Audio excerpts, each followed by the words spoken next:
like two-factor authentication, strong passwords, VPN. But as much as you try to be in control of how your information is protected, there's lots of places that also have it. That's why LifeLock monitors millions of data points every single second for identity threats. If your identity is stolen, a LifeLock specialist is going to help solve the identity theft issues, guaranteed, or your money back. Save up to 40% off your first year with the promo code Beck at lifelock.com. Terms apply. If you've ever wanted to meet Larry Elder, Hugh Hewitt, Mike Gallagher, or Charlie Kirk, now's your chance. It's AM 560's Terrific Talkers VIP Experience Contest. Enter today for a chance to meet your favorite host and sit in on a live broadcast. The grand prize includes airfare and 3 nights of accommodations. Don't miss this once-in-a-lifetime opportunity. Enter today at 560theanswer.com/VIP. That's 560theanswer.com/VIP. It's August 11th, and this is your Fox Daily Snapshot. Today is Play in the Sand Day. Go ahead, be a kid, build a sandcastle on the beach. In 1984, President Ronald Reagan jokes about bombing Russia while testing a microphone before a scheduled radio address. I've signed legislation that will outlaw Russia forever. We begin bombing in 5 minutes. Also on this day, in 1965, the Watts Rebellion begins in the predominantly black neighborhood in Los Angeles, following what spectators thought was another incident of racially motivated abuse by police. Born on this day in 1983, Australian actor Chris Hemsworth of Thor fame. Loki is beyond reason, but he is of Asgard, and he is my brother. He killed 80 people in 2 days. He's adopted. Fox News personality Tommy Lauren, born in 1992. I'm CJ Papa, and that's your Fox Daily Snapshot. Are you prepared for the Illinois estate tax? If your estate is worth over $4 million, your heirs could face a tax bill of up to 16% when you pass. Financial advisor Scott Tucker and the team at Scott Tucker Solutions can show you ways to potentially reduce or even eliminate that burden. One strategy is to start gifting assets during your lifetime to lower the taxable value of your estate.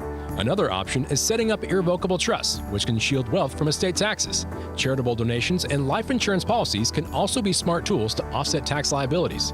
Planning ahead, though, is key. Without a proper strategy, your family could be left paying more than they need to. Don't wait. Call Scott Tucker and the team at Scott Tucker Solutions now to help protect what you've worked so hard for. 847-474-3888 or go to 560retirement.com. That's 847-474-3888 or go to 560retirement.com. Investment advisory services made available through AE Wealth Management LLC, a registered investment advisor. Firm may not give tax advice. It was a typical day. You were doing the usual, but then you met up with a friend at Winestock Market and Lounge in Woodstock. Wow! The small-town charm and turn-of-the-century building set the tone for a classic outing. Their charcuterie pleased your palate like you never imagined. The Chicago beef sandwich made your taste buds dance. And the hand-selected wines from small vineyards around the world, so perfect. All paired with amazing live music. Winestock Market and Lounge changes your day from ordinary to extraordinary. Winestock Market and Lounge, voted McHenry County's best wine shop and best of Fox 2 years in a row. Open Tuesday through Saturday, 3 p.m. till 11 p.m. Live music on weekends. Open mic nights on Tuesdays. Enjoy the fresh baked pizza and Chicago beef sandwiches. Wine favorites from Italy, New Zealand, France, and California. And a full menu of handcrafted cocktails. Plan a trip to Winestock Market and Lounge on the square in downtown Woodstock. Mention AM 560 and receive 10% off any purchase. Hey AM 560 listeners, Jeff checking in again from JeffBuysYourHouse.com. What I learned serving our great nation in the military is that every mission is unique and success starts with listening. For nearly 20 years, our veteran-led house buying team has taken the time to understand what matters most to each homeowner we serve. Every home has a story and every seller has different needs. Whether you want a quick closing or need extra time to find your next place, we customize our approach around what works best for you. That's how we've earned hundreds of 5-star Google reviews and an A+ rating with the BBB, by putting relationships first. No repairs needed, no cleanout required, and you pick the closing date that works best for your schedule. At JeffBuysYourHouse.com, we're here to help you through the entire transition, not just the transaction. Are you ready to work with a local team that takes the time to understand your home selling needs? Sell your house to the trusted source by calling us today at 630-895-9530. That's 630-895-9530 or JeffBuysYourHouse.com. You need a construction company, but who? Call CrossCom. A construction company you can trust that shares your Christian and conservative values. For decades, CrossCom has been doing work in Chicagoland, Northwest Indiana, and Wisconsin. Roof, siding, windows, doors, gutters, basically everything for your home or business, even solar. Quality work and professional services that make you feel great about your decision to work with CrossCom. Call CrossCom. 630-871-5500. Give them a chance to earn your business. If your repairs are due to storm, fire, or flood damage, you need to call CrossCom. They're licensed public adjusters. They work for you, not the insurance company. CrossCom will work to get you the money you deserve, the maximum payout. They know the insurance companies and how to deal with them. They win for you. Call CrossCom. CrossCom Construction and Public Adjusters. This is Dan Lights with CrossCom. You can trust us with your home or business for high-quality work and fair prices.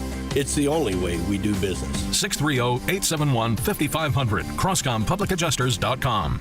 The following advertisement includes a celebrity impersonation. The summer heat in Chicagoland is no joke. And if your old air conditioner is making funny noises, you may already know it's time for a new unit. Look, your air conditioner, it's a disaster. People are telling me it's the worst ever. Don't sweat it, literally. When it comes to cooling your home, Air-Rite Heating and Cooling does it the best. And they love our country. Beautiful people. Rebates are still available. Financing is flexible. And at Air-Rite, installations are smooth and professional with no surprises. It's beautiful. Some people say it's the coolest air anyone's ever felt. I don't know. That's just what they're saying. It's doing an incredible job. Really tremendous. Plus, tell them AM 560 sent you, and Air-Rite will give you $56 off any service. Visit Air-Rite Heating and Cooling today at AIR-RITE.com. Again, that's AIR-RITE.com. Air-Rite Heating and Cooling, doing it right since 1959. Gain insight into building strong marriages and raising godly children with Focus on the Family with Jim Daly each weekday at 11:30 a.m. on our sister station, AM 1160. Hope for your life. Now, your official weather forecast. Today will be mostly cloudy and humid with a thunderstorm reaching a high of 86. Tonight, expect mostly cloudy skies with warmth and humidity along with a thunderstorm and a low of 73. Tomorrow will bring variable cloudiness, a few showers, and another thunderstorm, all under humid conditions. The high temperature will be 85. I'm meteorologist Jason Caterina on AM 560, The Answer. Get the latest weather, traffic, and news updates online at 560theanswer.com. Portions of the following show may be pre-recorded. Now, from the Signature Bank Studios, this is Chicago's Morning Answer with Dan Proft on AM 560. The Answer.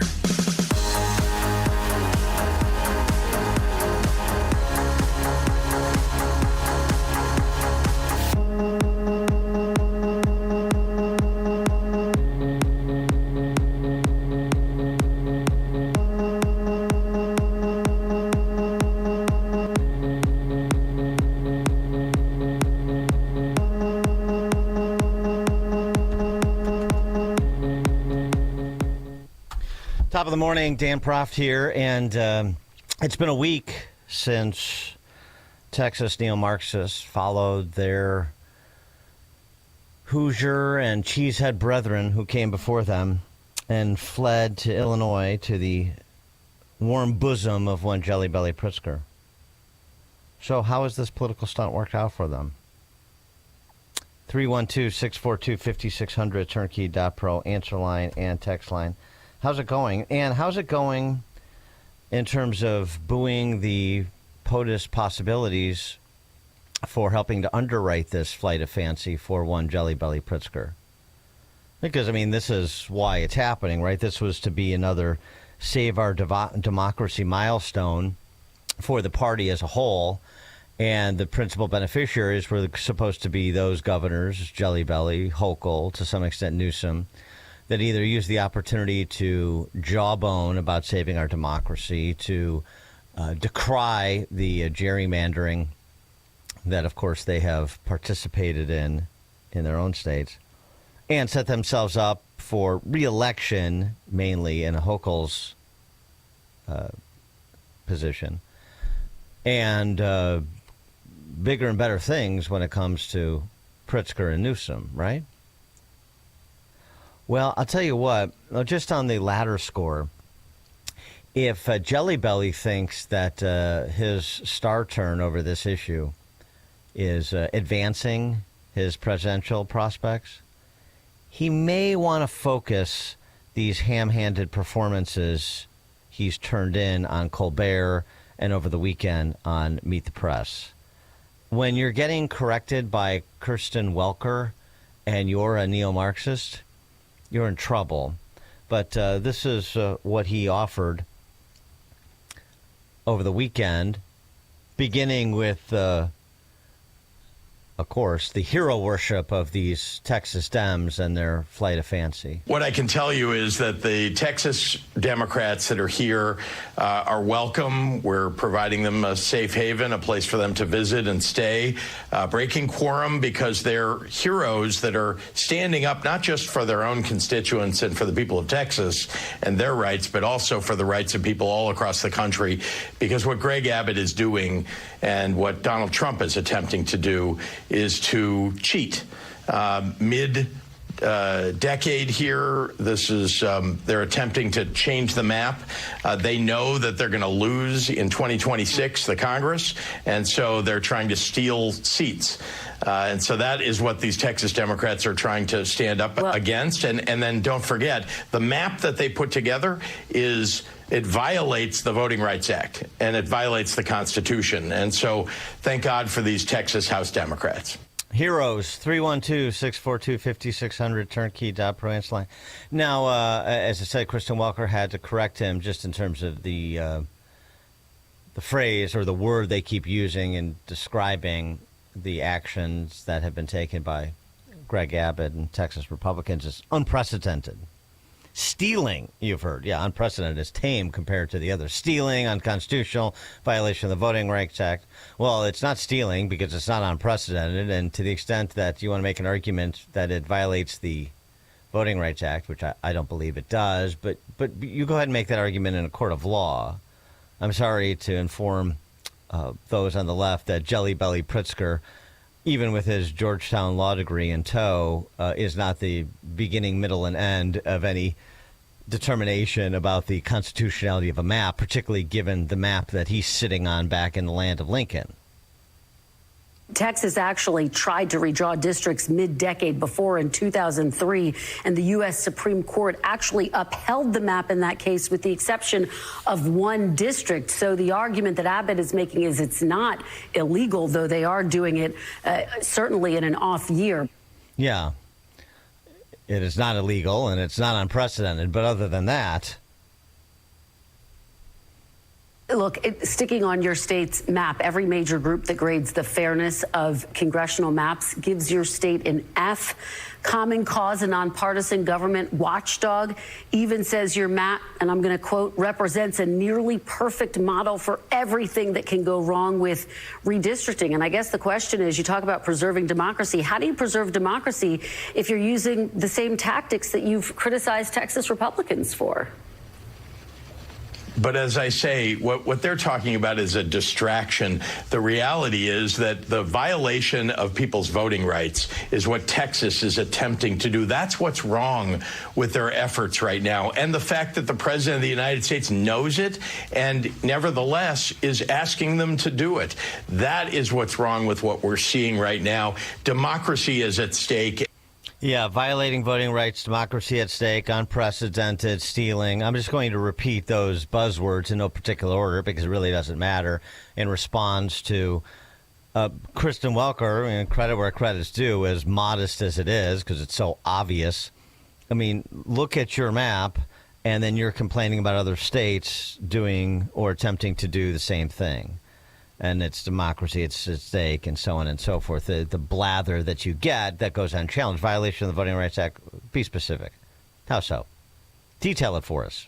Let's put the maps up side by side, and you go through and tell me how one map is a violation of the Voting Rights Act and another map isn't. And all this, they're doing it mid-decade and so on and so forth. And... this has been green-lighted by the courts. So you may not like it. This may be more aggressive than you and your fellow travelers have chosen to be in the states in which you reside, where you preside over the gerrymandering. They're being a little bit more aggressive because maybe you didn't need to be or you didn't think to be. But so this is just a matter of them using a tactic that is legal in a way that you have chosen not to this point, and you don't like it.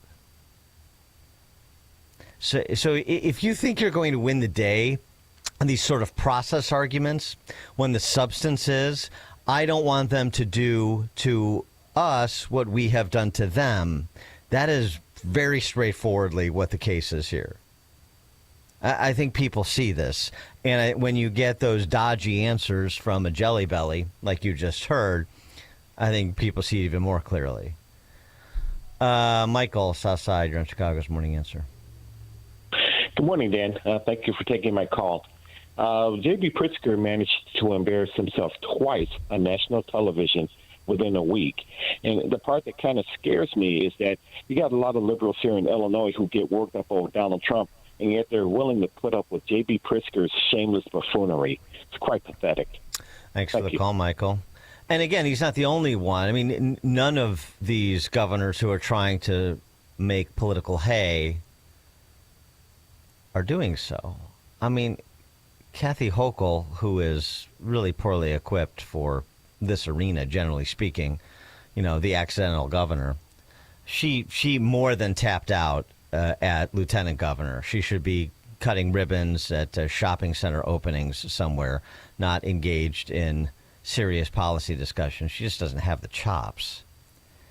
Hochul was on with Shannon Bream on Fox News Sunday, and listen to this back and forth. It's similar to Jelly Belly and Welker, but it's even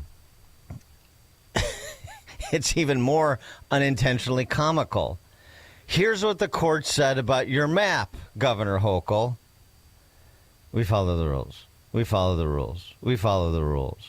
Here's how National Review summarized it. They said it was only 3 years ago that New York's Democratic legislature drew up a map so brazenly contemptuous of basic rules that govern a district's contiguousness that the state's Democrat-dominated Court of Appeals threw it out. The New York Times at the time called those maps comically contorted. That's their quote. So your state's highest court at the time, all the judges appointed by Democratic governors, they threw the maps out. So fair to say Democrats have done what they're now accusing Republicans of doing.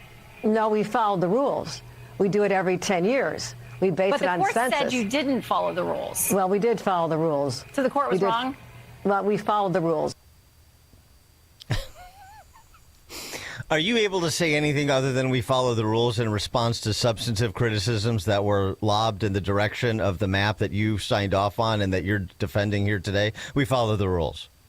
So that's all you have to say. We follow the rules. I got it. You're only able to say the talking point that you came on to say, and you hope that you could get away with it. We follow the rules. Understood. Thank you very much. Wonderful conversation. I know the neo-Marxists think that hypocrisy is their privilege for their good works and furtherance of saving our democracy. But they may want to see Kamala Harris's performance when it came to similar ham-fisted responses to her 180s, to the hypocrisy that was exposed during the last presidential election.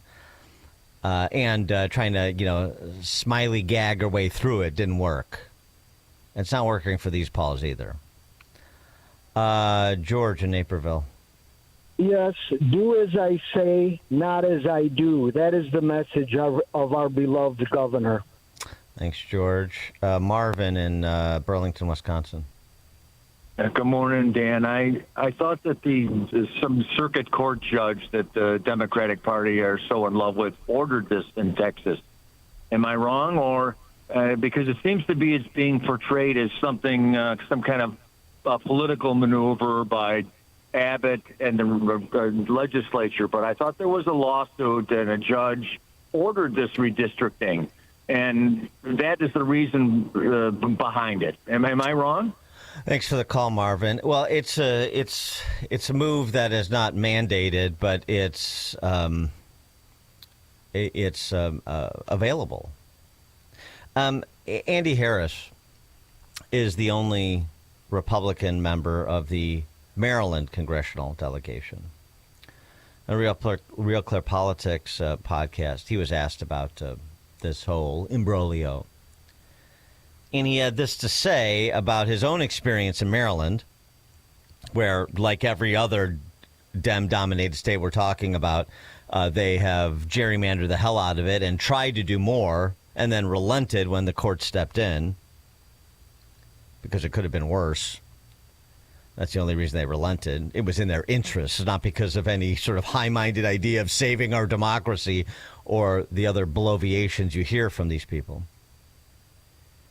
But something else that he said is important here, that they have been instigating these sorts of things such that while the idea of redoing an allegedly fraudulent census mid-decade or doing a full redistricting mid-decade is unusual, it is all the byproduct of the gamesmanship, to be generous, that the Dems have engaged in on this topic of cartography. Take a listen. Well, the law does allow mid-cycle redistricting for the purposes of allocation of funds, not for the purposes of apportioning congressional districts. I think that we probably shouldn't have mid-cycle redistricting, but again, we didn't start it. The fact of the matter is Mark Elias and the Democrats and Mr. Holder, Eric Holder, started it by taking cases to court so close to the redistrict to the decennial redistricting that the courts basically said, well, you're going to have your normal decennial redistricting, but then you're going to have to do a mid-cycle redistricting right after. So the Democrats started it by going to courts and started this process again. 20 years ago, no state was doing redistricting in between cycles. Then some had to do it in response to some of the Democrat court cases. And now Texas is just saying, well, we don't need a court. We're just going to go ahead and redistrict. I think we should put the genie back in the bottle. But again, that would mean that you'd have to agree not to challenge redistricting maps in court mid-cycle either. So what he's saying is, they have prompted this with litigating these maps on a rolling basis. And so what Greg Abbott is doing is preempting them or essentially hoisting them by their own petard. And now they're crying, save our democracy, cheating. Of course they are. While there's boomerangs on them because people look at their state maps and say, why do these districts look like boomerangs? Yeah. Clay in Libertyville. Good morning, Dan. I think they decided to stick J.B. Pritzker and send all these Democrats to Illinois as make good out of a bad situation. They definitely opened the can of worms. Now they're in trouble. Now they're like, maybe we'll try to save this whole deal by getting Pritzker in front of a camera. This is a dry run at him being on national TV regularly and how he can handle himself in a bad situation. It's not every day that NBC calls J.B. Pritzker a hypocrite. Something smells fishy here. I don't like it. Thanks. They're trying to strangle Jelly Belly in the political crib, as it were. Use this as a way to watch him self-immolate, and then the nominee they actually want steps into the fore, or at least they sideline him. Maybe, but don't forget, Jelly Belly is so monomaniacal about being president and running for president. He makes all his decisions based on that. He's been doing that, frankly, since even before he beat Bruce Rauner. So I don't know that this is, the party laying a trap for Jelly Belly, as it is more almost Shakespearean that his ambition is getting the better of him. Bob in Buffalo Grove. Good morning, Dan. Thanks for taking my call, and always great talking to you. One thing I did get out of this gerrymandering thing is I knew Illinois had an issue, but I wasn't aware of how extensive it was in other states. We mentioned it before, like with Massachusetts and the Northeast states, how one-sided it is. Another topic that hasn't been addressed but is still out there is what about illegal aliens being included into the census? Will there be any force to remove them in the census? Because that skews the voting patterns too. Thanks for the call, Bob. Well, we'll pick up that issue and have a little bit more on the gerrymandering issue at 5:38. Now we check the headlines. Good morning. It's 77 degrees in Chicago in the AM 560 The Answer newsroom. I'm Nikki Whaley. The office of Israeli Prime Minister Benjamin Netanyahu says a call was held with President Trump on Sunday. According to the Prime Minister's office, the two discussed Israel's plan to take over the remaining Hamas strongholds in Gaza. Netanyahu also thanked Trump for his support of Israel since the start of the war. It comes as many of Israel's allies have been calling for a negotiated ceasefire in Gaza to secure the release of the hostages and to help resolve the humanitarian crisis in the Palestinian territory. I'm Mark Mayfield.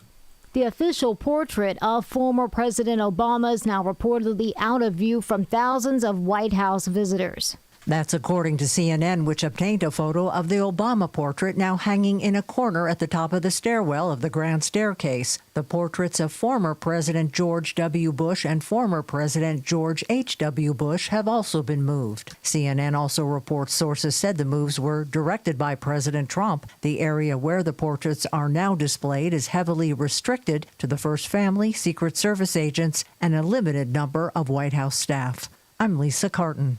This report is sponsored by Payday. Hardworking people need a hardworking candy bar packed with peanuts and filled with golden caramel. Payday is definitely working hard for you, so grab one now to power you through the day. Payday Peanut Caramel Bar. Get to it. Chicago's Morning Answer continues next. If you've ever wanted to meet Larry Elder, Hugh Hewitt, Mike Gallagher, or Charlie Kirk, now's your chance. It's AM 560's Terrific Talkers VIP Experience Contest. Enter today for a chance to meet your favorite host and sit in on a live broadcast. The grand prize includes airfare and 3 nights of accommodations. Don't miss this once-in-a-lifetime opportunity. Enter today at 560theanswer.com/VIP. That's 560theanswer.com/VIP.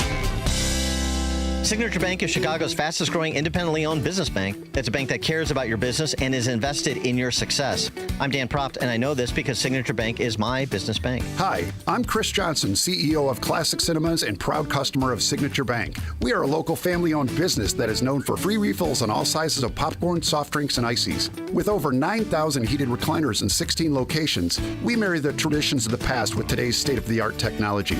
Throw in a 30-minute guarantee and an after-movie mint, and you have the perfect night out. As we strive to make every guest our priority, Signature Bank does the same with their customers. The team at Signature Bank is interested in taking my company forward. They have all the resources and solutions of the big banks, but they customize their offerings to meet my business needs. The customer always comes first with Signature Bank. Signature Bank helps local businesses succeed. Let Signature Bank turn your business vision into reality. Visit signaturebank.bank. Member FDIC, equal housing lender. Everybody is keeping an eye on the Fed and how an interest rate cut might affect gold prices. Gold has been hovering at around $3,400 an ounce for the last 2 months and is poised for dramatic growth with the next interest rate cut. When rates go down, returns on bonds follow, and that's why gold continues to be the safe haven asset of choice for smart investors. Are you protected? Don't wait until it's too late to profit from the back and forth from the Fed on interest rates. Right now, if you have a qualified IRA or 401k, you could receive up to $10,000 in free gold and silver when you open your retirement account with Advantage Gold. Call 800-900-8000 now or visit AdvantageGold.com and get your free gold IRA guide and find out how much bonus gold you qualify for. Call 800-900-8000 to qualify for your free $10,000 precious metals bonus when you open your qualified gold IRA with Advantage Gold. Call 800-900-8000 now. Performance may vary. Consult with your financial and tax professionals before making investment decisions. Call 800-900-8000. Be prepared for tax changes in 2025. Without a solid strategy, you could risk losing more of your hard-earned savings than necessary. VestGen Wealth Partners can help develop proactive tax plans designed to help keep more money in your pockets. Visit GetRetiredStayRetired.com for a free review. Advisory services offered through VestGen Advisors, LLC, an SEC registered investment advisor. Securities offered through Private Client Services, LLC, member FINRA and SIPC. SIPC. Private Client Services and VestGen Advisors, LLC are unaffiliated entities. Any information discussed does not constitute investment advice. VestGen Advisors and Private Client Services do not offer tax legal advice. Is cremation an option you're considering for you or your loved one? At Catholic Cemeteries, we offer sacred, permanent places of rest where loved ones can be remembered, prayed for, and visited for generations. Too often, cremated remains are brought home, only to end up in closets, basements, or forgotten on shelves. Memorialization is forever. Honor their life. Preserve your legacy. Visit us today at CatholicCemeteryChicago.org to schedule a free consultation or call 708-236-5490. Are you looking to hire? ZipRecruiter finds the best candidate for your job fast. Try ZipRecruiter for free at ZipRecruiter.com/free. ZipRecruiter.com/free. Now, your official weather forecast. Today will be mostly cloudy and humid with a thunderstorm reaching a high of 86. Tonight stays mostly cloudy, warm, and humid with another thunderstorm dropping to a low of 73. Tomorrow, expect variable cloudiness with a few showers and a thunderstorm, remaining humid with a high of 85. I'm meteorologist Jason Caterina on AM 560, The Answer. Get the latest weather, traffic, and news updates online at 560theanswer.com. This hourly segment is brought to you by The Real Story with Jeannie Ives, powered by Breakthrough Ideas, Sunday evening at 7 on AM 560 The Answer. Now, from the Signature Bank Studios. If you're looking for the latest news, insight into what it means, and the sharpest opinion, there's only one station in Chicago where you can turn, and it's this one. We're AM 560, The Answer.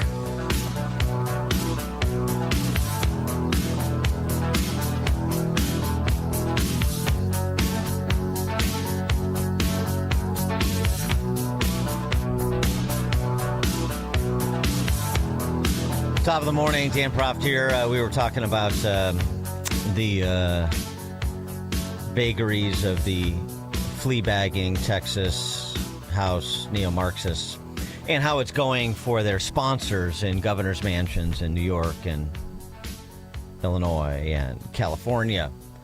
I don't think it's going particularly well.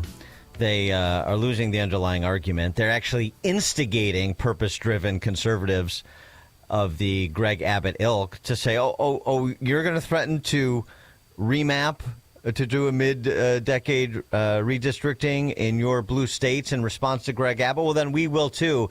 And then you want to look at the actual balance of power, as it has been said many times over the last week. The gerrymanderers in blue states have squeezed most of the juice out of the fruits of their electoral victories when it comes to map making. So, Jelly Belly, you want to 14 to 17 right now? You want to try and get one or two more? Go ahead. Let's see. Go ahead and do a remap in Illinois. Let's see you do it. Let's see you do a better job than Madigan already did before you, which you, of course, you rubber stamped, despite saying you were a proponent of independent map commissions and so forth. You know, big fraud, as per usual, as he is on every other issue. Why should map making be any different? And so, as we discussed a bit last week, in Massachusetts, Connecticut, Maine, New Mexico, New Hampshire, Rhode Island, Vermont, Hawaii, and Delaware, there are 0 Republican members of those states as congressional delegations. 0. Just, you know, so again, using their calculus, despite 42% in the presidential race, 42% of Delaware voters voted Republican. In Hawaii, it was 38. In Vermont, it was 32. In Rhode Island, it's 42. In New Hampshire, it was 49. In New Mexico, but to be fair, they have one congresswoman. In New Mexico, it's 46. In Maine, 46% Republican. Connecticut, 42. Massachusetts, 36. All of those states, 0 Republican seats, despite a significant percentage of the electorate voting Republican. That's the argument they make. Well, you have 39% Anglo population in Texas, and yet Republicans have this dominance when it comes to the congressional delegation. Yeah, well, that's how it goes, Jasmine. And the same in these states. Again, 44% of the Republican vote went to Trump in Illinois. 3 of 17% of the seats are Republican in Illinois. In California, 38% Republican vote presidential. Only 21% of the seats are Republican. If you want to play that game, which I don't, but they are trying to provide some sort of metric that we're all supposed to use in assessing fairness or constitutionality or representative democracy's health. And yet every metric they present, they are the bad actor, the worst actor, according to that measure. So then they just rely on save our democracy, he's stealing, and so on and so forth. Not working. By the way, Juliana Stratton, instant classic. She's lieutenant governor, in case you don't know. Not that you should particularly care, although she is Jelly Belly's choice to be a United States senator to replace Dick Durbin. That'll be a competitive primary, but that's his choice, Juliana Stratton. This was her explanation on this measure of, you're saying that the percentage of the vote should be reflected in the percentage of the congressional delegation. That clearly is not the case in Illinois. Why is that? It's not gerrymandering, if that's what you're thinking. No, of course not. Look, we have competitive districts here in Illinois. And the reason why those competitive districts have gone to Democrats is because Governor Pritzker and I have delivered big things for the people of Illinois. They know what we've delivered. We've broadcasted that message far and wide. The difference to what's happening in Texas right now is it's a clear power grab. Yeah, not a power grab here. Here, it's an illustration of good governance. The reason Dems have dominated, and by the way, their domination increasing as population and the number of congresswomen in Illinois decreasing, which is an interesting phenomenon, something people may want to contemplate. But anyway, yeah, it's good governance. They just won races fair and square in non-gerrymandered districts. Please don't look at the map.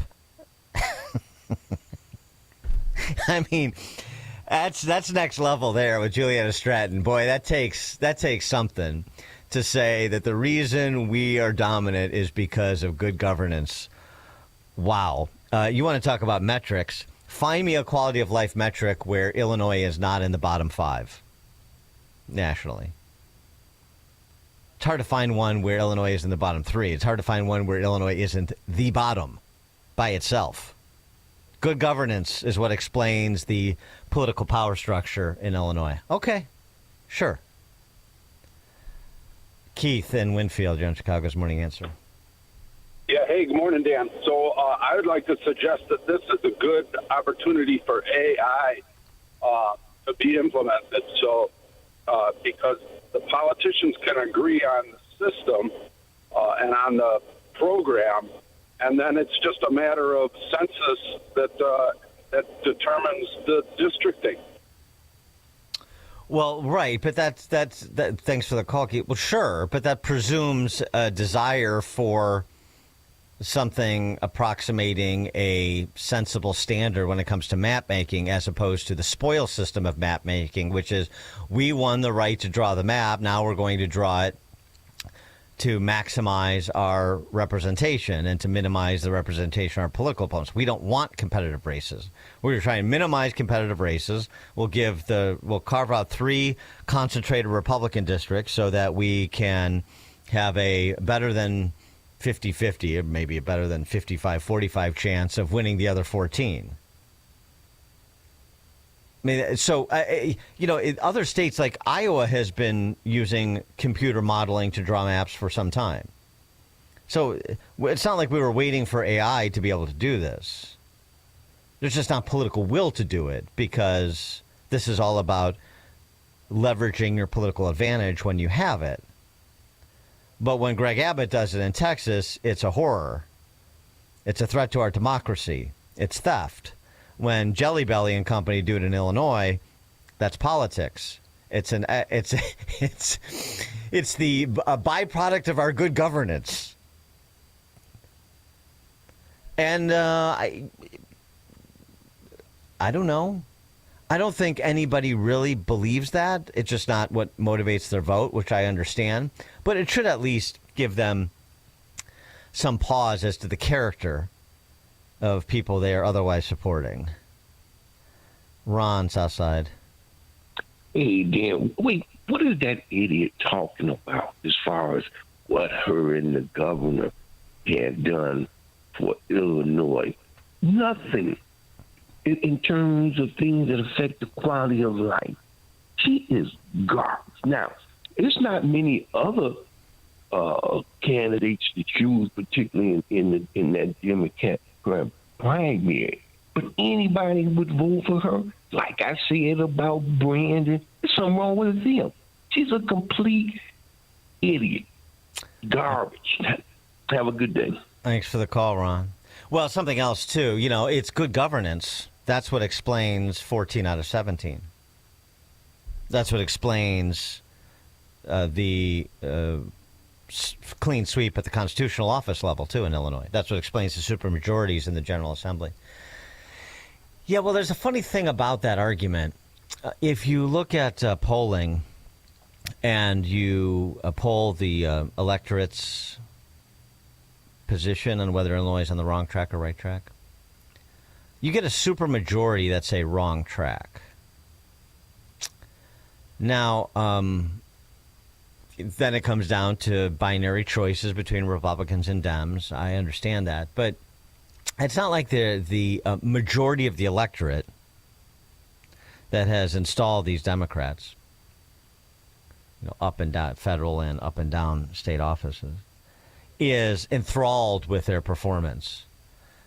It has the position that Juliana Stratton argued that they've delivered. They've delivered and things are going swimmingly, and I couldn't be happier. That's not actually the attitude of the electorate, even in Illinois. So it sort of undermines the viability of what Juliana Stratton is offering in terms of explanation. Now, there's something else, too. This was brought up by Bob Buffalo Grove at the end of last hour. I just wanted to fold in here, too, and that is Trump directing the Commerce Department to begin to construct a new census because the 2020 census was rigged, in his words. And Stephen Miller was on Hannity on Friday offering more color on that. Democrats rigged the 2020 census by including illegal aliens. Remember, they sued Donald Trump. They sued the administration. They fought tooth and nail to include illegal aliens in the census. 20 to 30 of House Democrat seats wouldn't exist but for illegal aliens. Texas is taking just a small corrective step against this ocean of fraud, this ocean of abuse by the corrupt Democrat Party, Sean. Yeah, but when they included illegal aliens, they were acting to save our democracy. Don't you understand? Because they always are. Now, as it pertains to the census, can Trump get a new census done before the midterms, before the 26th election? No. First of all, changes to the census would implicate the Census Act, which is federal law, and that would require amendments to be passed through Congress, which would be a pitch battle, as you can imagine. And then there are competing interpretations of the provisions for a census as enshrined in the Constitution. So I think what Trump is doing here, and by the way, I mean, just in terms of the logistics of this and the planning, the report was that the Census Bureau, now this also speaks to government, but the Census Bureau began in 2019 preparing for the 2030 decennial census. So unlikely you're going to have immediate material impact, but it is a good point that Stephen Miller makes to raise the issue of these districts that wouldn't be in Dem hands but for the census counting illegal immigrants and the gerrymandering that resulted. That's a good point. Another point that undermines all of these vanguards of our democracy decrying the gerrymandering they have participated in. What I think Trump is doing here is putting a marker down, getting the process rolling as quickly as possible so that, arguably, it could get rolling before 2030 if you could clear some of these legal and constitutional hurdles. That's an open question. But nonetheless, get the inertia behind a census that extracts people in this country illegally for the purposes of reapportionment in 2030. And focus people's attention on exactly what the Dems did in 2020 and exactly what the balance of power would look like if you weren't counting people in this country illegally. So there's a lot of political benefit to Trump raising the specter on a census and directing the Commerce Department accordingly. But in terms of material impact in elections in the near term, like 26, 28, highly unlikely. Phil in Maryville. Morning. Yeah, you hit that nail on the head, Dan, when you said don't look at the map. This entire country is like solid red. If you look all over the map, it's all Republicans, and there's bits and pieces of blue, Democrat. So Republicans are the most unrepresented people out there, and I would say that if we have to redistrict, it's definitely the Republicans on a large scale. And one more thing is, because I never looked how it works, how do they exactly add or remove seats? I never looked into the process. If you could just explain it a little bit. What do you mean, add or remove? Well, add or remove seats. Well, thanks for the call, Phil. Add or removing seats is just part of the redrawing of boundaries, redrawing of district lines. This is, and it's based on population. So this is Illinois, like losing one seat last census. And so the Democrats drawing the map, and they essentially eliminated Adam Kinzinger's district to consolidate Republicans in those 3 red districts and distribute Democrats as far as wide as they could to pick up the remaining 14, which is exactly what they did. Dave in Bridgeport. Hey, good morning. How are you? Good. With this being brought to light nationally, everybody's seeing how gerrymandered Illinois is. Why are not the Republican Party of Illinois, be it as small as they are, taking this to court, where it will wind up in the Supreme Court eventually, and force the Democrats to map the state correctly? Well, thanks for the call, Dave. I mean, I guess there's 2 points. One, there have been suits filed against the Madigan cartography previously, and they have languished in the state courts here for obvious reasons, because the state courts are controlled by the same people that drew the maps. So that's a problem. And I think part of it is, trying to make out a discernible federal voting rights case to get this to the Supreme Court. I'm not sure you have one, number one, and number two, that takes, financing, that takes leadership, that takes a proactive party, and those are attributes that haven't been used to describe the Republican Party in Illinois for some time. So it's a combination of a few things. There have been efforts in the past, though. There have also been bipartisan efforts to set up an independent map-making commission, a quote-unquote bipartisan map-making commission, but at least make an effort to draw maps in Illinois that are consistent with the sort of construct that the Supreme Court has promulgated in previous decisions, which is to say, again, compactness, contiguousness, respect for municipal boundaries, so you don't have a handful of legislators representing little pieces of a small town, so you don't have these stem-winding districts that go from, the south side of Chicago down to central Illinois and so forth. But at the end of the day, there has been a political power deficit, and it's been difficult. I sort of suggest that there's blame to go around, not to borrow a Dem crutch. Oh, there's plenty of blame to go around, and we're working on it. It's not as bad as you think. No, I wouldn't say that. But there is blame to go around within the Republican ranks, both in terms of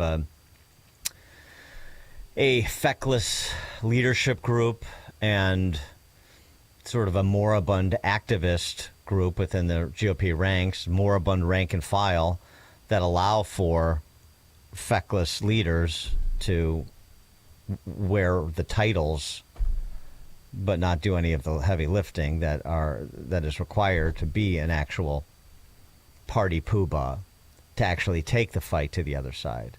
And, as I've said before, when there have been opportunities to hold bad actors within the Republican ranks accountable and to replace them with people who do want to take up the fight against the left rather than have these sort of de facto non-aggression pacts. If you don't come after me and I can protect my little district, then I won't go after people you don't want me to go after, which has long been a problem, the bipartisan combine. When there have been opportunities to do that, we missed them.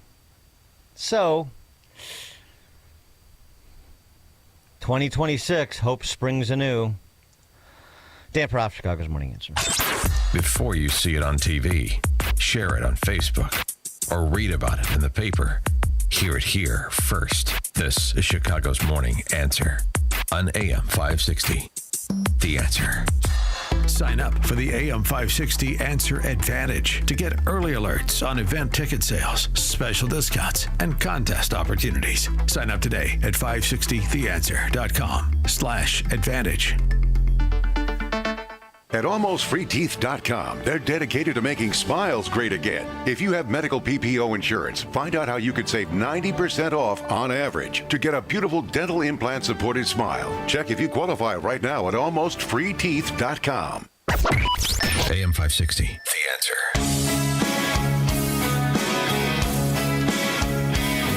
Coming up at 6:06, George Will, friend of the show. I haven't talked to George Will in a while. Went to Northwestern with his son, Jeff. Very nice guy. Anyway, I digress. George Will wants Mamdani to win in New York City at 6:06. They have to step up the pressure on Russia. I'm Dave Anthony, Fox News. That's what Ukraine's President Volodymyr Zelensky says this morning, that Russia shows no signs of stopping the war and concessions won't stop them. This is European foreign ministers meet today, insisting that Friday's summit between President Trump and Russian leader Vladimir Putin in Alaska has to include Ukraine, or else there can be no peace deal. We're going to try to find some negotiated settlement that the Ukrainians and the Russians can live with. Vice President Vance tells Fox Sunday Morning Futures both the Russians and the Ukrainians probably at the end of the day are going to be unhappy with it. Israel came under a lot of pressure at a UN Security Council meeting where other countries denounced a plan to escalate the war into Gaza City. But Deputy Ambassador Jonathan Miller insists Israel's goal is not to take over Gaza, but to free Gaza from Hamas. An Israeli strike in Gaza killed several journalists, including one from Al Jazeera that Israel claims is a Hamas commander, which Al Jazeera and other journalist organizations deny.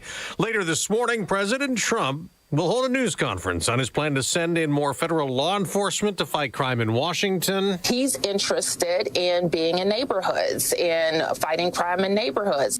Now, that's D.C. Mayor Muriel Bowser on MSNBC. She says violent crime is down in Washington. The president, in a Truth Social post, called her a good person, but crime numbers have gotten worse, and the nation's capital gets dirtier and less attractive. In another post, the president sent out photos of homeless encampments in Washington, D.C. He wrote, "The homeless have to move out immediately. We will give you places to stay, but far from the capital." He also issued an executive order last month on homelessness, encouraging states to prioritize funding for programs that enforce camping bans and require sobriety and treatment. That's Fox's Jill Nato. There's flooding in parts of the Midwest. Some people needed to be rescued from the high water in Milwaukee. America's listening to Fox News. WIND, Chicago.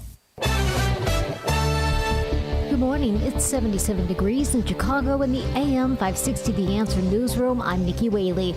Governor Pritzker isn't ruling out a 2028 presidential run. Pritzker was asked about a potential run while appearing on NBC's Meet the Press with Kristen Welker.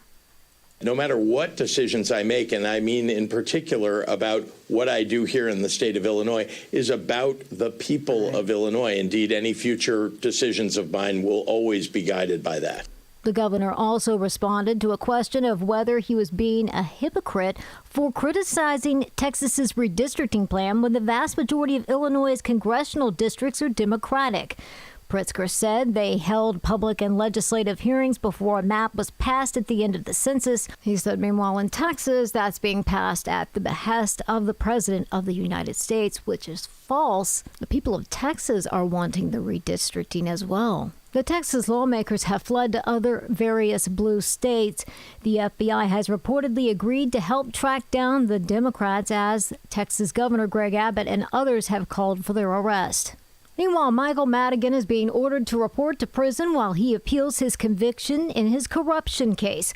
A federal judge denied a request by the former Illinois House Speaker to remain free. Madigan must report to federal prison on October 13th to begin a 7.5-year sentence behind bars. He was found guilty in February of bribery and other corruption counts. Federal prosecutors say Madigan conspired with others to get ComEd to make monetary payments to his associates in exchange for favorable legislation. News is a service of Air-Rite Heating and Cooling, offering AM 560 listeners $56 off of any service, including inspections. Don't wait for a heat wave for that old air conditioner to break down. Visit Air-Rite Heating and Cooling today at AIR-RITE.com. Again, that's AIR-RITE.com. A check of the roads coming up in 2 minutes on AM 560 The Answer. If you've ever wanted to meet Larry Elder, Hugh Hewitt, Mike Gallagher, or Charlie Kirk, now's your chance. It's AM 560's Terrific Talkers VIP Experience Contest. Enter today for a chance to meet your favorite host and sit in on a live broadcast. The grand prize includes airfare and 3 nights of accommodations. Don't miss this once-in-a-lifetime opportunity. Enter today at 560theanswer.com/VIP. That's 560theanswer.com/VIP. A large retail store just canceled a huge order, leaving MyPillow with a ton of extra MyPillows. But you know what? That's their loss and your gain. MyPillow is offering the Classic Collection for wholesale prices. Only $19.98 for a standard MyPillow. But it gets even better. For a limited time, they're going to offer the entire Classic Collection at wholesale prices. Get queen-size MyPillows for just $24.98. Upgrade to king-size for only $29.98. Get the body pillows for $39.98. And the multi-use MyPillows for only $12.98. So go to MyPillow.com and use promo code LIBERTY or call 800-489-0201 to take advantage of wholesale pricing and receive $100 in free digital gifts when your order is $75 or more. That's right. Get the standard MyPillow for only $19.98. So go to MyPillow.com or call 800-489-0201 and use promo code LIBERTY. That number again is 800-489-0201. Promo code LIBERTY. Are you living with dry AMD? If so, you could be on the road to geographic atrophy, or GA, a condition that leads to retinal cell death and permanent vision loss.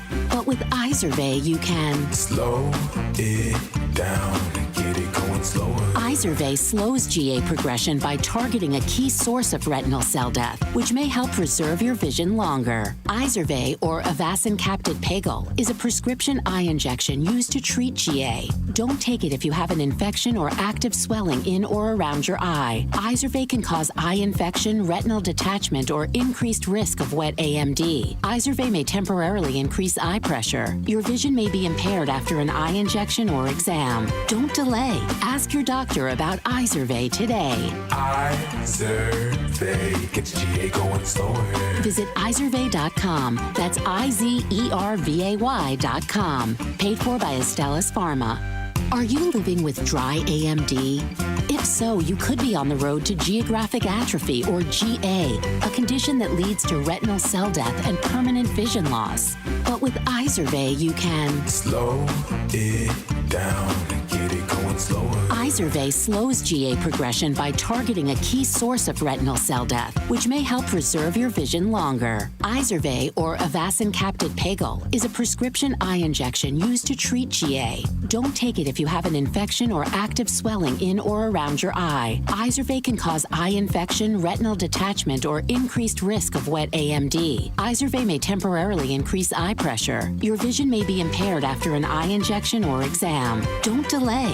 Ask your doctor about Izervay today. Izervay gets GA going slower. Visit Izervay.com. That's IZERVAY.com. Paid for by Astellas Pharma. From the Team Hawkburg Traffic Center, I'm Nikki Whaley. On the Edens, inbound from Lake Cook to Montrose, 14 minutes. Outbound is about 13 minutes. On the Kennedy, inbound from Montrose to the Burn Interchange, about 8 minutes. Outbound, 10 minutes.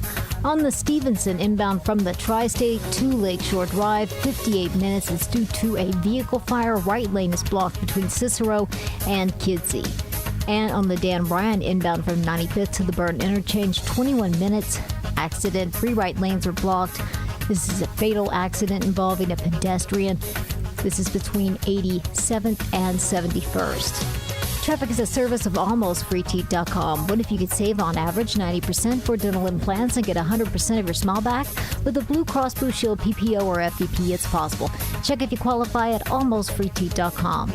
Chicago's Morning Answer continues next, but now check your forecast from the National Weather Service. Today will be mostly cloudy and humid with a thunderstorm reaching a high of 86.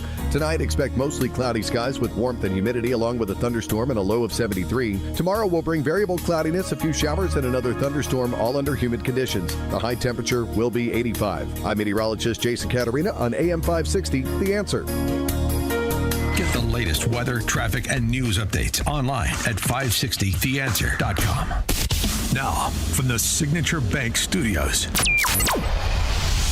this is Chicago's Morning Answer with Dan Proft on AM 560, The Answer.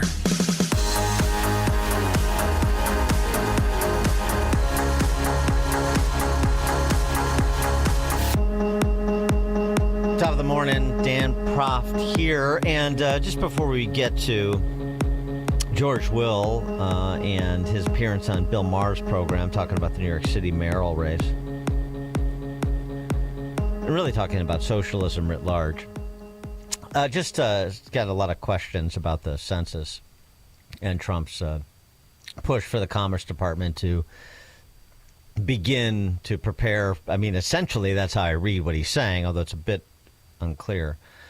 The Commerce Department to begin to prepare for the 2030 census and to exclude people in this country illegally from the count.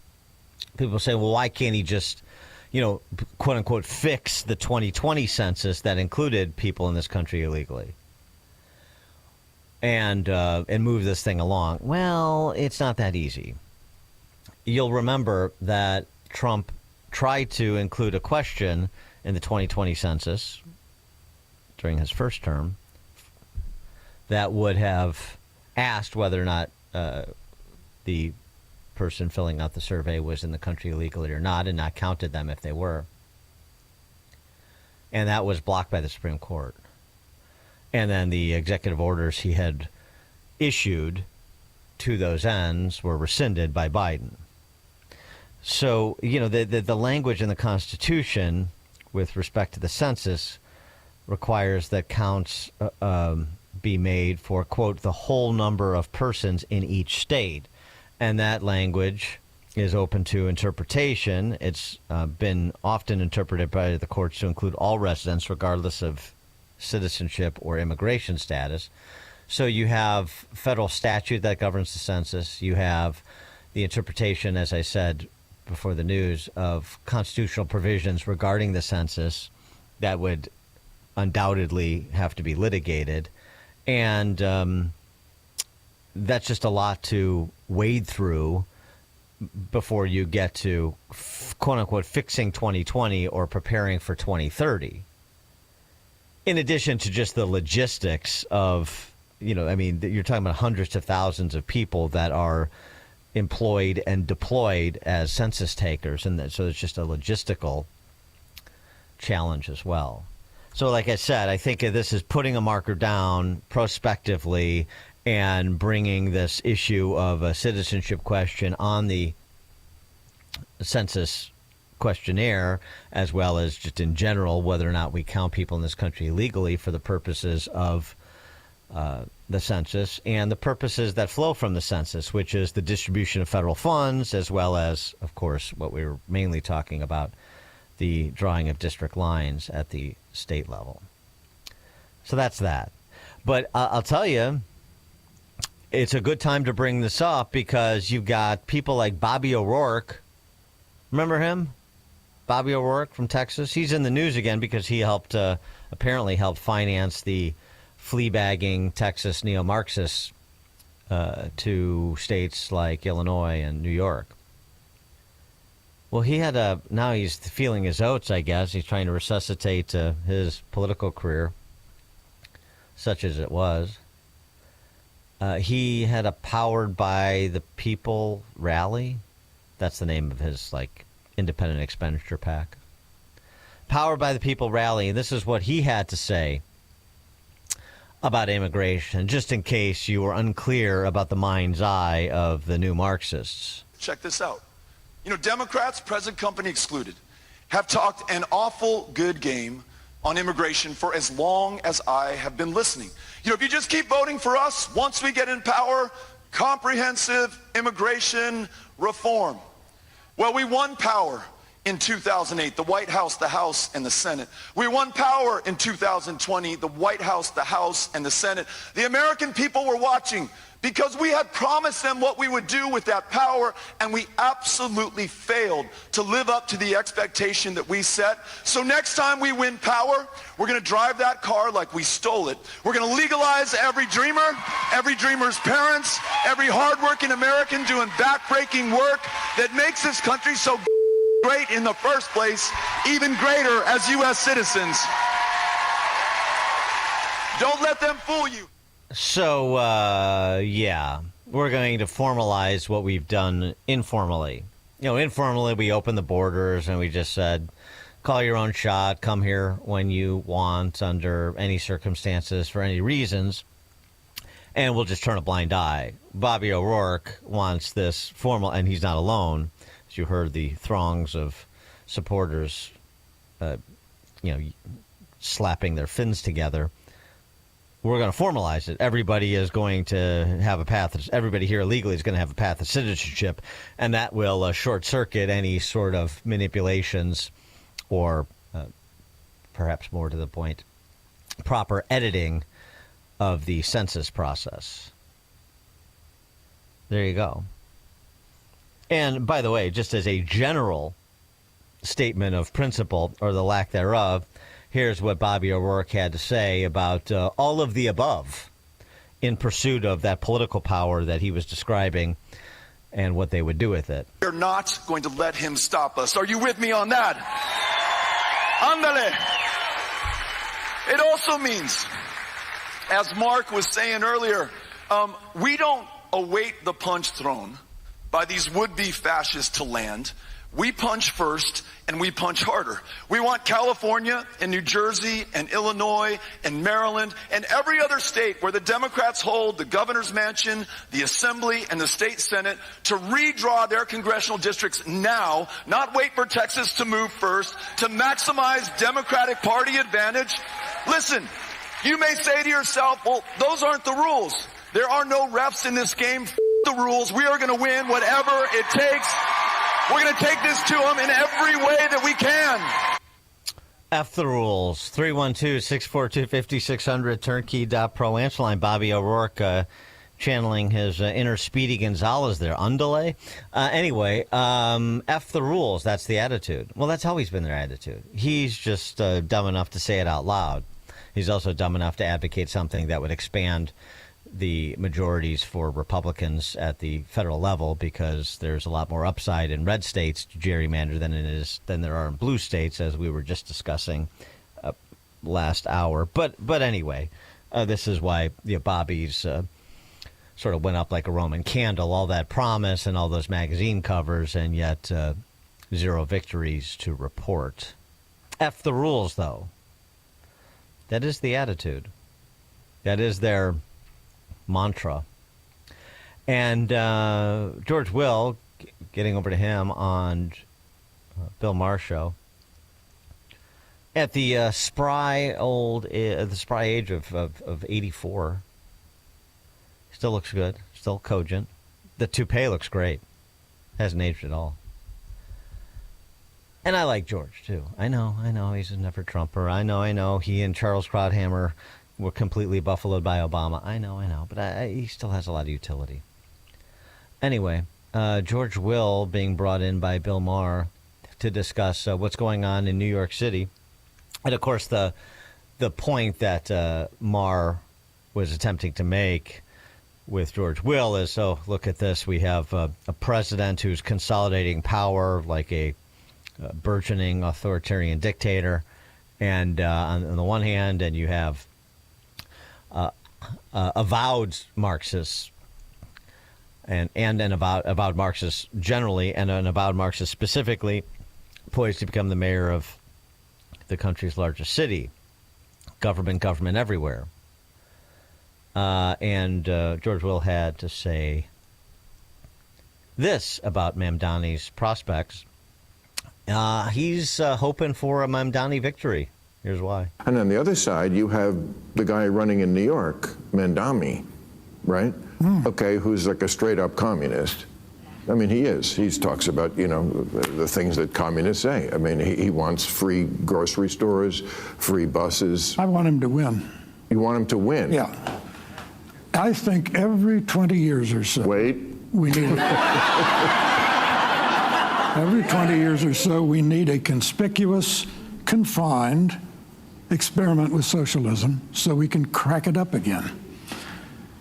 Socialist slogan used to be, workers of the world unite, you have nothing to lose but your chains. The new socialist slogan is, trust us, this time it won't be a mess. So, when the post-war Labour government in Britain was about to get started, one of their leading lights was a socialist named Nurian Bevan. He said, what could go wrong? He said, we have a nation bedded on coal, surrounded by fish. It would take an organizational genius to have a shortage of either. In 3 years, they had a shortage of both.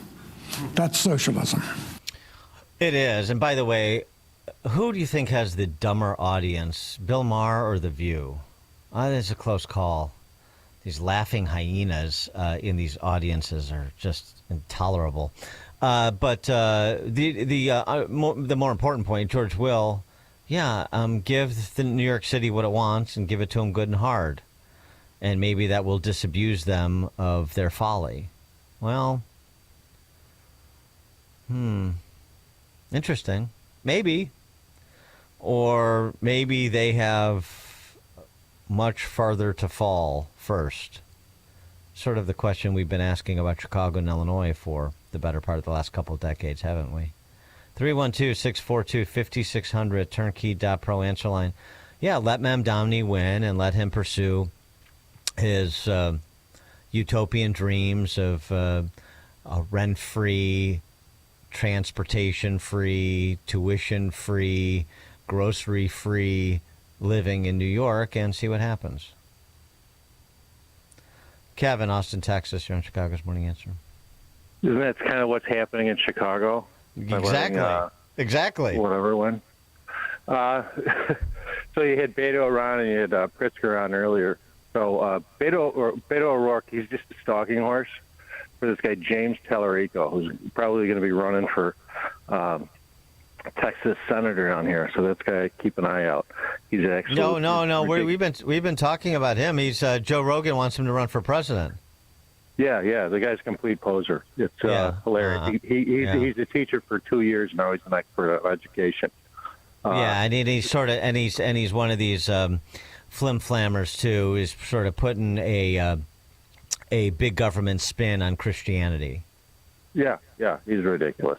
But what I wanted to comment on those two things, but also those two issues, the redistricting and the ridiculous to the left. How are the Republicans in Illinois handling it? Is Coyne and DuPage doing anything to take advantage of these two issues, to try to build up a Republican Party in Illinois?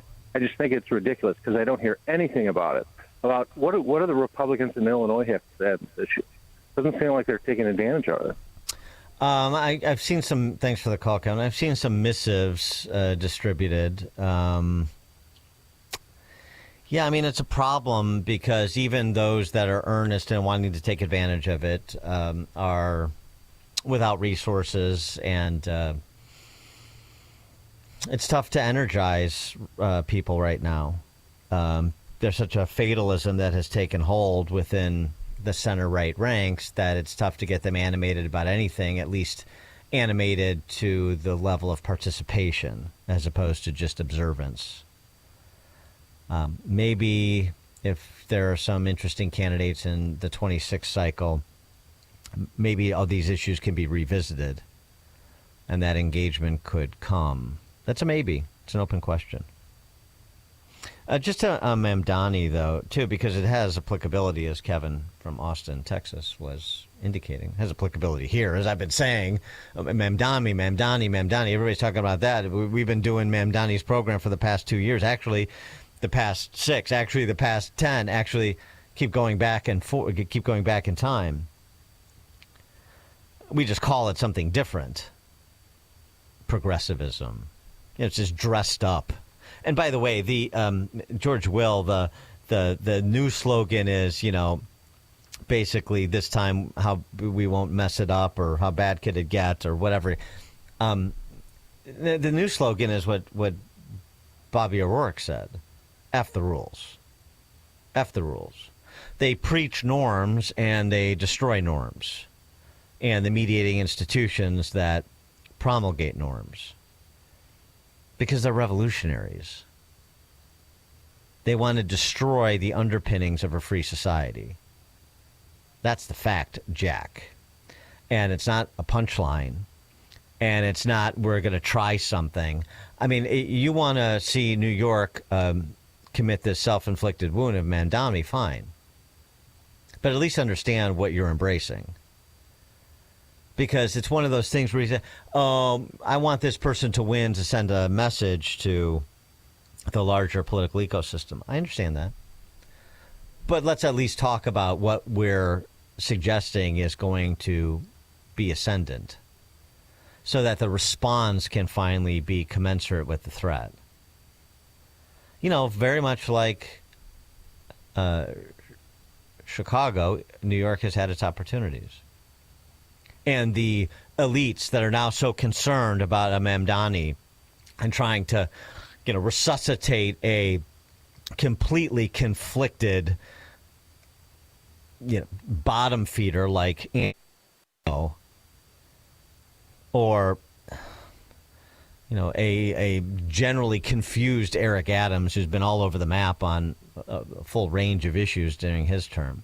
What they could have done after Bill de Blasio's ignominious couple of terms as New York City mayor is actually worked to recruit and develop on the front end, just like we could have done in Chicago after Lori Lightfoot's ignominious tenure, or frankly Tiny Dancers, is on the front end we could have recruited and developed talent. And even after Lightfoot, we still didn't get the message. They still didn't get the message. Can't be that bad. Let's see who runs. Let's see who's left standing for the runoff. And then we'll throw in with a perennial, uninspired, politically promiscuous candidate like Val's. Oh, well, he's not Brandon Johnson. Nobody's going to vote for Brandon Johnson. You don't know what's happening. You're too late. And Bill Ackman's the same message I've been sending in the direction of Bill Ackman in New York. You're too late. You had your chances. Now this is going to play out in ways that you couldn't have imagined, just like it has in Chicago. But don't tell me you didn't have your chances. You had your chances. You just weren't paying attention. You just didn't want to put in the work. Well, they did. And that's why they are where they are and you are where you are. Always a reason. Robert, Bloomingdale. Good morning. I think you're 100% right. I think we're heading towards chaos. Even with the Republicans, Trump has an idea how to do these tariffs, and he's trying to do it. I don't agree with all of it, but there are no Republicans that actually believe in this tariff stuff he's doing. And once he's gone, it's all going to disintegrate because there's nobody else that actually his heart is in it. I'm talking politically, economically there are, but politically there's nobody there that believes in tariffing everything. And, I don't know. bringing back factories here, you can bring some, but you're not going to bring much. It's just going to fall apart. That's just my opinion. Thanks for the call, Robert. I mean, it's a bit of a tangent, but actually I disagree with you. Well, first of all, the whole thing isn't tariffs. The MAGA and tariffs are not synonyms. Tariffs are the tariff. I don't want to say obsession, but the use of tariffs is an aspect of MAGA policy for those ends of onshoring and America first and being self-sufficient and all of those things. Fair play when it comes to trade. I mean, those are the arguments. Actually, I would say that J.D. Vance actually is quite taken with the idea of using tariffs to those ends. So I disagree with you that there's nobody coming up that believes in government as a force for good, as a force for fairness, sort of culturally writ large, for transmuting values. There are, unfortunately. Rubio gave a speech. When was this? I think it was sort of after he lost in 2016 in that primary, and perhaps as he was considering a 2020 run. I think that's right. I think I have my timeline right. Talking about common good capitalism, whatever that is. It's very much like talking about compassionate conservatism. It doesn't need a modifier if you're doing it right. So, no, I disagree. I disagree on that score. But something else that conservatives need to understand, and I opined about this over the weekend, because a friend asked me, somebody needs to ask Mamdani, how he is going to create wealth and how he is going to bring jobs to. It's like, you're a conservative. We use their language so sloppy. The politicians and the government doesn't create wealth, and they don't bring jobs. So that's just one point of order. But the real mistake conservatives make is thinking that an apparatchik like Mamdani or Brandon Johnson has to sell based on the deliverables upon which we expect people to make their choices in order to win the mayor's race in New York or Chicago. It's one of those things where you assume everybody wants the same things and everybody understands the same basics, starting from the same premises. We're not. So Mamdani, like Brandon Johnson, like J.B. Pritzker, he doesn't care how wealth is created. Neither do his voters. He and they care about how wealth is seized and redistributed, except their own, of course. Because they've been taught that political power, not productivity, is the path to improving one's lot in life.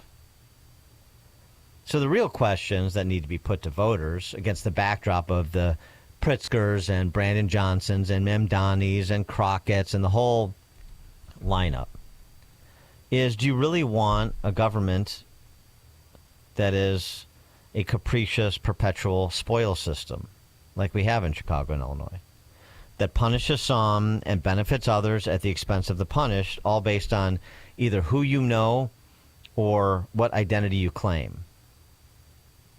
Is that what you want? Is that what you want government to be? To government to do? Let's get to some sort of fundamental clarifying questions so we understand where people are starting. Because if that's where you're starting, then the conversation is over, at least with conservatives, and we're going to be on paths that shall never meet. But if you reject that because you have an understanding that, well, wait a second, someday I may be in the group that's punished if my people aren't in power, I don't want that. So if you reject that, then you can have a conversation. Dan Prof, Chicago's Morning Answer. Hear about the big stories of the day, then talk about them right here on Chicago's Morning Answer on AM 560. The Answer. When it comes to industrial coating and finishing, cutting corners isn't an option. That's why leading manufacturers across the Midwest trust D&D Industrial Coatings in Racine, Wisconsin. From powder coating and liquid painting to blasting and custom finishing, D&D Industrial delivers top-tier protection and performance, fast, precise, and built to last. With over 40 years of experience, ISO-certified processes, and state-of-the-art lines, D&D handles everything from OEMs and petrochemical to agriculture, marine, construction, medical, and government specs. Family-owned, nationally trusted. Whether it's a short run or high volume, your parts are in expert hands, finished on time and finished right. Visit them today, ddindustrial.net. Again, that's ddindustrial.net. Or call them at 262-637-0686 to get your custom quote today. Again, that's 262-637-0686. D&D Industrial Coatings. Engineered to protect. Finished to impress. AM 560, The Answer.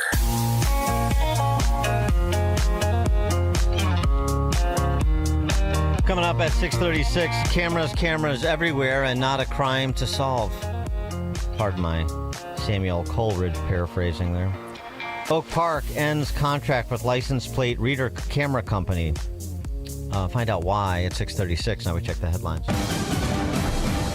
Good morning. It's 77 degrees in Chicago in the AM 560 The Answer newsroom. I'm Nikki Whaley.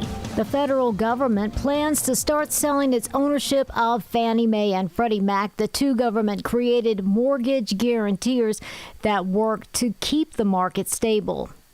The organizations have been under conservatorship since the 2008 financial crisis, and now the government plans to start selling shares to the public later this year. While Fannie and Freddie were once publicly traded, it's unclear what the new process or structure would be. I'm Mark Mayfield. President Trump is meeting with Russian President Putin on Friday in Alaska to discuss an end to the war in Ukraine. White House correspondent John Decker talked with Trump about the upcoming meeting. The president told me that he's optimistic about reaching a peace deal involving President Putin, representing Russia, and President Zelensky, representing Ukraine. The president has always been an optimistic person. And so sometimes his optimism masks, the realism that it's going to be difficult to reach a peace deal between these two leaders, between these two countries. Trump hasn't offered details on where in the state the meeting will be held. He's also not said if Ukrainian President Zelensky will be involved or not. News is a service of AlmostFreeTeeth.com. What if you could save on average 90% for dental implants and get 100% of your smile back? With the Blue Cross Blue Shield PPO or FEP, it's possible. Check if you qualify at AlmostFreeTeeth.com. A check of the roads coming up in 2 minutes on AM 560 The Answer. Join John Anthony, host of Black and White, for a cruise on Lake Michigan, Saturday, September 6th. Come aboard the luxury yacht Free Spirit for a fun afternoon with fellow AM 560 listeners. Enjoy great food and beverages and be a part of the live broadcast of Black and White with John Anthony. Tickets are on sale now at 560theanswer.com/cruise. That's 560theanswer.com/cruise. We ran the numbers and determined the overseas furniture makers are paying an extra 38% to package and ship their iffy furniture to the Midwest. They're not paying it. The customer is. That means of the $1,000 spent on a piece of iffy imported furniture, $380 of those dollars are paying for nothing that makes the product better. But 82% of the furniture sold at Penny Mustard is made within 300 miles of us. Swaddled in a comfy blankie and hand-delivered right here in the Midwest. So we're able to invest that extra $380 into higher quality materials and craftsmanship. The result is solid, sturdy, American-made furniture that lasts for generations. Try doing that with the iffy-made furniture they make overseas. So when you're buying new furniture, would you rather pay for low quality, global shipping, and dumpsters full of packaging? Or would you rather spend that money on long-lasting, locally crafted furnishings? When you shop at Penny Mustard, it adds up. PennyMustard.com. If you're living with pain, see how Relief Factor can help.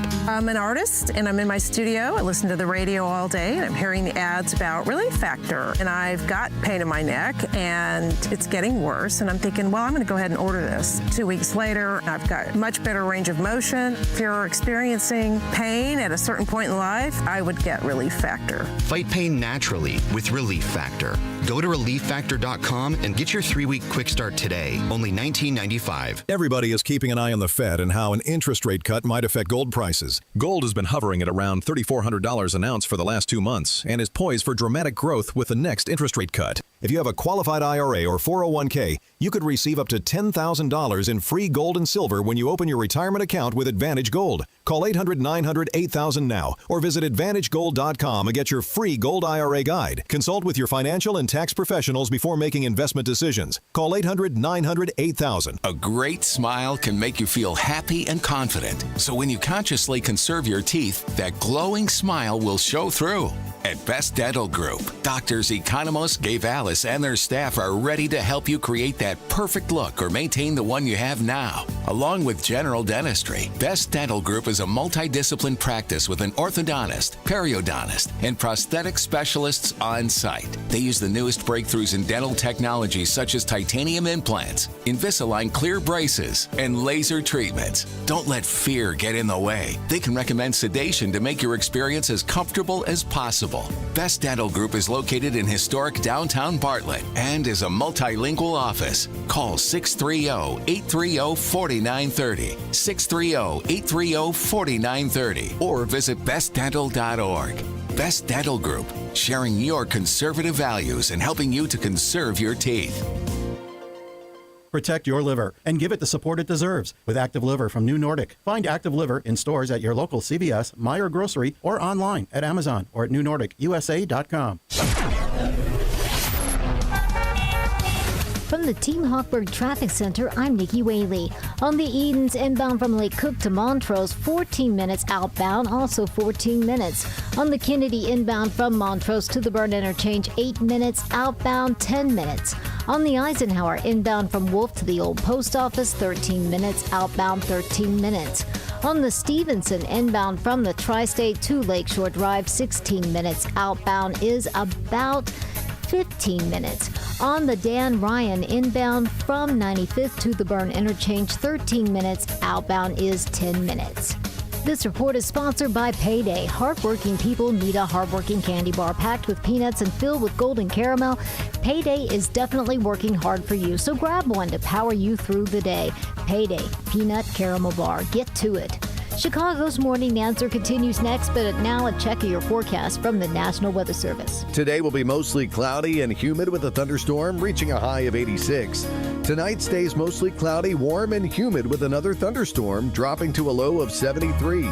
Tomorrow expect variable cloudiness with a few showers and a thunderstorm, remaining humid with a high of 85. I'm meteorologist Jason Caterina on AM 560, The Answer. Get the latest weather, traffic, and news updates online at 560theanswer.com. Now, from the Signature Bank Studios. Only the biggest stories, only the biggest guests, and only the biggest opinions. This is AM 560, The Answer.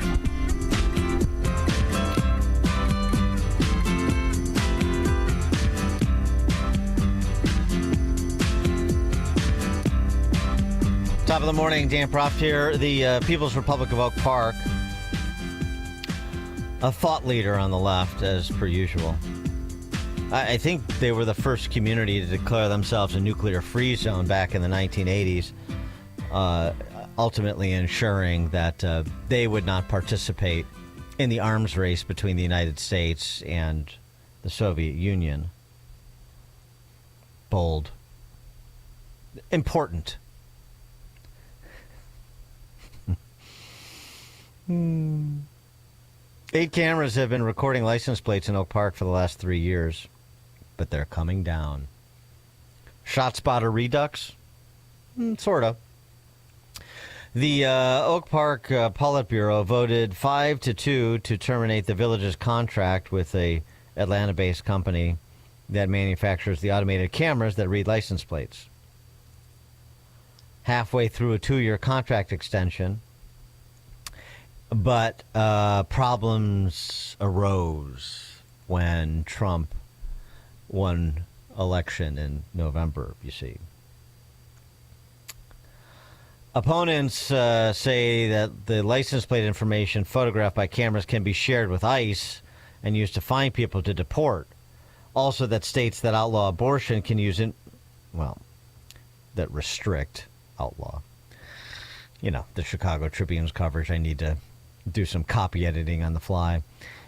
States that restrict abortion can use information gathered by the cameras to prosecute women who might come to Illinois to get an abortion. So even though police liked the license plate cameras, and I'm not sure I do as sort of an underlying point, but let's just, for the sake of this discussion, police like the license plate reading cameras. Actually, the police chief testified to they had been used to solve crimes in a half a dozen circumstances.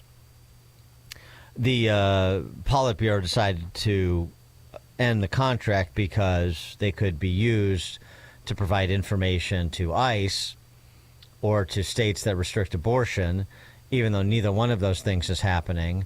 And on the former, it's prohibited by state law, and I use law in scare quotes, that, you know, Illinois being a sanctuary state that does not cooperate with ICE, and that's a real thing. They did it anyway just because, well, they needed to put a flag in the ground to say Oak Park is also a Trump-free zone, and anything that Trump or ICE or other law enforcement agencies could do, we don't want to be a part of. Typical. 312-642-5600, turnkey.pro, answer line. The removal of the license plate reader cameras. It's just so interesting. I mean, it's interesting that Oak Park would have these cameras in the first place, but not really. You know, sort of in an abundance of caution, all these ACLU types will dispense with their sort of high-minded civil libertarian views in order for public safety. When public safety becomes an issue because of the lawlessness, they essentially facilitate, you know, on the west side that bleeds over into Oak Park because of the policies they otherwise support, including sanctuary city and sanctuary state policies. Just how uncooperative has Illinois been? Kristi Noem, she's the DHS secretary, being popularized on South Park as we speak, that Chicago's has refused in 92% of ICE detainer cases to cooperate with ICE. In just the last 7 months, ICE has issued more than 1,664 detainers in Chicago alone. Chicago and its leadership has only honored 8 of those detainers. The elected leaders in the state of Illinois are ignoring the law. In fact, they're being obstructionists when it comes to getting dangerous criminals off the streets. Yes, they are. That's our calling card from the top down, and that certainly includes the village of Oak Park. But this whole camera thing is so interesting because, you know, there's cameras for everything now. There's cameras for red lights. There's cameras for speeding, at least if you're one of these states that wants to get money from the back pocket of people when it becomes too difficult to get from the front pocket. So, you know, you do it under the guise of public safety. So cameras for red lights, cameras for speeding, license plate readers to help police solve crimes. Now I even saw there's a story over the weekend in the Wall Street Journal about Newport, Rhode Island, Tony Newport, Rhode Island. They have noise cameras. Cameras that measure the noise of a vehicle, car, motorcycle, anything above 85 decibel or 83 decibels, I guess, gets you a $250 ticket. Noise cameras. 312-642-5600, turnkey.pro, answer line. I know not all cameras are created equally, and there was a much more of a hue and cry about ShotSpotter being removed than, say, if you had red light or speeding cameras removed for obvious reasons, because the one is in the interest of saving lives and the other is in the interest of extracting money from you to give to your municipality, well, to be taken and seized by your municipality is better language. But you know, it's just interesting because it's the intersection of Big Brother with cameras deployed doing all sorts of different things and information that could be shared but isn't shared, or maybe it is shared, and it runs into all of these you know, public policy limitations and whether or not those limitations are being honored and whether or not those limitations should be honored. Lots of questions.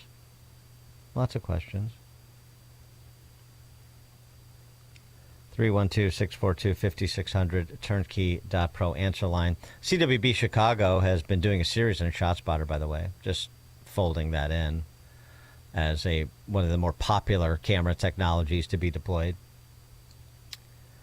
So far, so what they've been doing is tracking reported shootings that occurred in areas where there was a ShotSpotter camera, that there is no longer a ShotSpotted camera, because as we talked last week, the response time from police and emergency personnel is obviously a lot longer. There have been 54 such incidents that they have archived in which people have been shot in cases in areas previously covered by ShotSpotter, and there have not been timely 911 calls.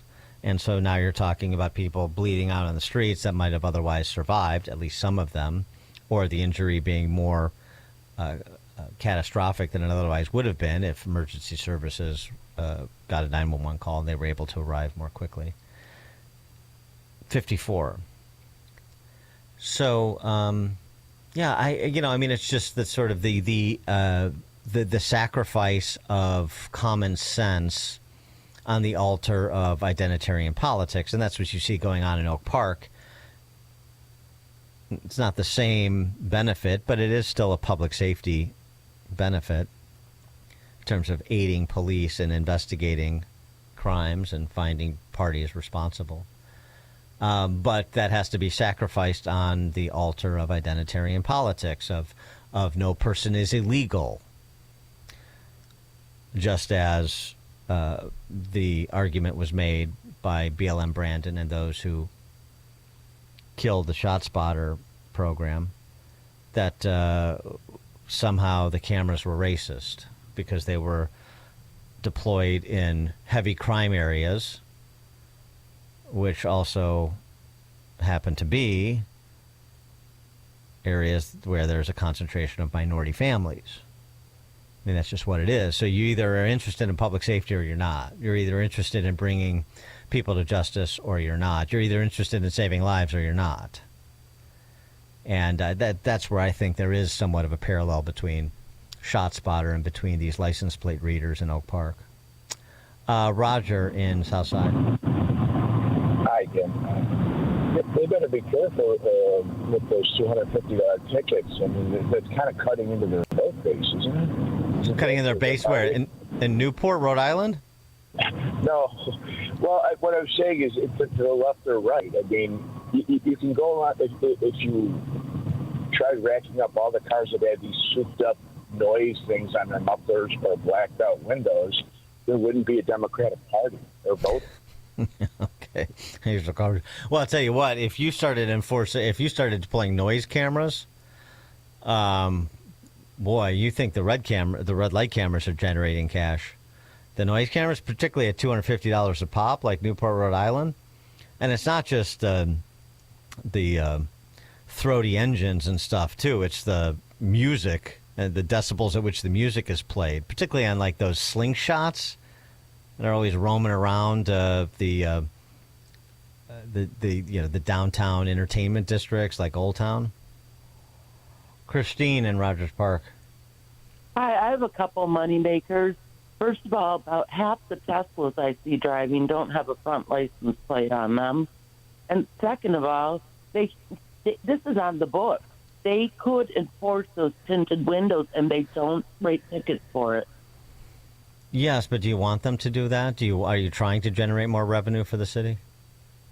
No, but I would really like to know who's in the car who just cut me off at the red light. I understand that. Thanks for the call, Christine. Dan Proft, Chicago's Morning Answer. It's news, opinion, insight.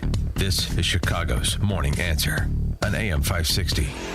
The Answer. Everybody is keeping an eye on the Fed and how an interest rate cut might affect gold prices. Gold has been hovering at around $3,400 an ounce for the last 2 months and is poised for dramatic growth with the next interest rate cut. Join Advantage Gold for their virtual Gold and Silver Summit on Wednesday, August 20th at 7 p.m. Eastern. You'll find out why now is the time to prepare for the most important financial reset of this century, and why this might be the best time in modern history for you to diversify your holdings with physical gold and silver. Text the word GOLD to 85545 to get your free access to the Advantage Gold Virtual Gold and Silver Summit. You'll get actionable intelligence on how to deal with rising debt and how to hedge against unpredictable economic events by diversifying your IRAs, 401ks, and retirement funds into tangible assets, tax and penalty free. Just text GOLD to 85545. Text GOLD to 85545. Consult with your financial and tax professionals before making investment decisions. Get your free pass now for the Gold and Silver Summit on Wednesday, August 20th at 7 p.m. Eastern. Text GOLD to 85545. Did you know that AM 560 Radio has a full-service digital marketing division called Salem Surround? If you're a business decision maker, listen up. AM 560 listeners are everywhere your potential audience is. So are our incredible targeting capabilities. We localize digital marketing and put it within reach of every business, small and large, in Chicagoland and beyond. Salem Surround offers AI-powered marketing solutions that reach your ideal audience. Whether or not you tap into the proven live, local, and emotional connection that AM 560 Radio brings, Salem Surround offers a total marketing solution to our partners. All-in-one digital solutions that provide targeted local digital and social media ads, Google AdWords management, website services, video strategy, search optimization, and even a management dashboard to offer you total campaign updates and transparency.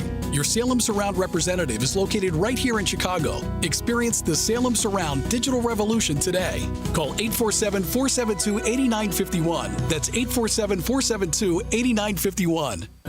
It was a typical day. You were doing the usual, but then you met up with a friend at Winestock Market and Lounge in Woodstock.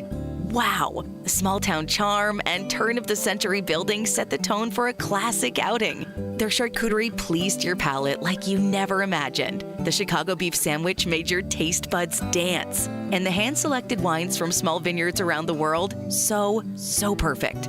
All paired with amazing live music. Winestock Market and Lounge changes your day from ordinary to extraordinary. Winestock Market and Lounge, voted McHenry County's best wine shop and best of Fox 2 years in a row. Open Tuesday through Saturday, 3 p.m. till 11 p.m. Live music on weekends. Open mic nights on Tuesdays. Enjoy the fresh baked pizza and Chicago beef sandwiches. Wine favorites from Italy, New Zealand, France, and California. And a full menu of handcrafted cocktails. Plan a trip to Winestock Market and Lounge on the square in downtown Woodstock. Mention AM 560 and receive 10% off any purchase. I'm attorney Stephen Leahy. My father was a union ironworker, just like his father, but while he inherited his father's skill, he did not inherit his tolerance for taking orders from union bosses. He needed a change, something that was his, something where he could call the shots. So he started a janitorial company. His company cleaned grocery stores and airplane hangars, dentist office and construction sites, hardware stores and restaurants. As his business expanded, so did the complexity of managing it, especially the taxes. Preparing tax returns requires records, and Dad just never got accustomed to keeping good records. That was a mistake. It cost him his business. Initially, I followed my father and grandfather and became a union iron worker. Third generation. I'm very proud of that legacy. Now I'm a tax attorney. I help business owners protect what they've built. Fighting back against the IRS is personal to me. If you own a business and have tax troubles, fight back. Go to fightbacknow.com. That's fightbacknow.com, or call 312-664-6649. Become a freedom fighter today. Whew. That shot was money, Lisa. Hey, speaking of, did you ever figure out what to do with your parents' old coin collection? Not yet. I need a reputable dealer to appraise them. I have no clue what they're worth. I just finished working on my dad's estate collections. I took it all to Fox Valley Coins. Their customer service was the best. Plus, they're super honest and reputable, but most importantly, experienced. They'll give you the best prices. Really? They handle estate collections? Absolutely. Buying, selling, appraising, they do it all. It was quick and simple, and we maintained our privacy. Fox Valley Coins made the whole process easy. That's exactly what I need. Are they local? Right in Naperville. They have an easy website to remember. Fox Valley FoxValleyCoins.com. Perfect. Now let's see if you can return this shot.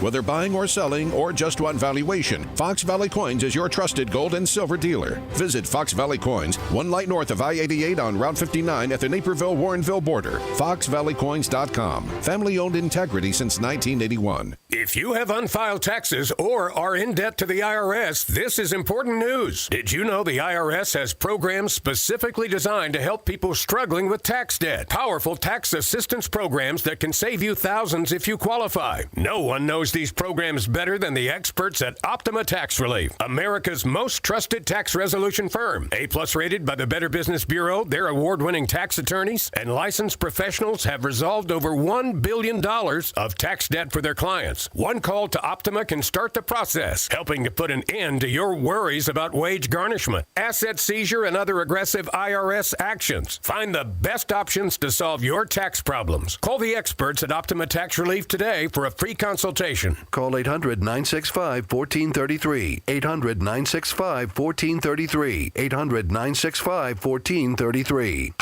Optima Tax Relief. Some restrictions apply. For complete details, please visit OptimaTaxRelief.com.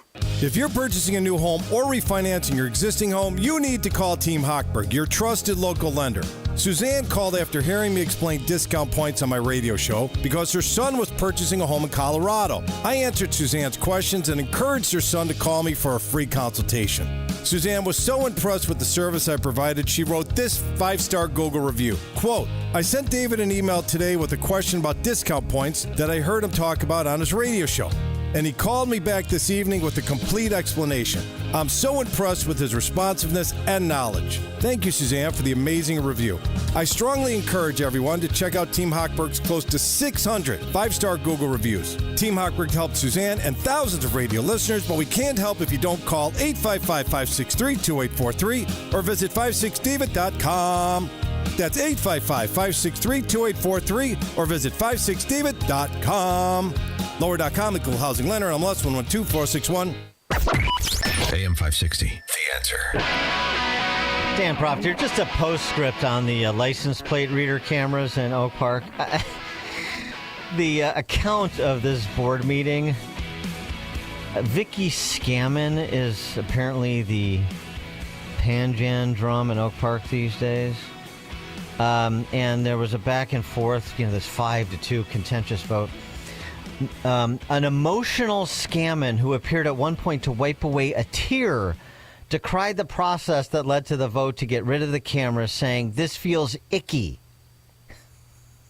Even though she voted with the group to get rid of the cameras. But emotional, feel a tear over license plate reader cameras. These people are basket cases. Okay. Coming up at 6:06, can Trump do for Russia and Ukraine what he did for Azerbaijan and Armenia? 7:07, I should say, with Steve Bucci. The U.S. and Russia can't make a peace deal without Ukraine's involvement. I'm Dave Anthony, Fox News. That's what European leaders are saying as foreign ministers meet today ahead of Friday's summit in Alaska between President Trump and Russian leader Vladimir Putin. The president has spent much of the last 8 months pressuring both Ukraine and Russia to reach a deal to end the bloodshed. In recent weeks, though, Trump became much more critical of Moscow, claiming the Russians were not doing much of anything to end the conflict. So far, Ukraine's president not planning to be there in Alaska for this summit, but President Zelensky is watching closely. He said on Sunday, "We understand Russia's intention to try to deceive America. We will not allow this." Fox's Mark Meredith at the White House. Israel is getting a lot of pushback to its plan to escalate the war against Hamas, planning to take over Gaza City. French President Emmanuel Macron said this morning it is a disaster waiting to happen.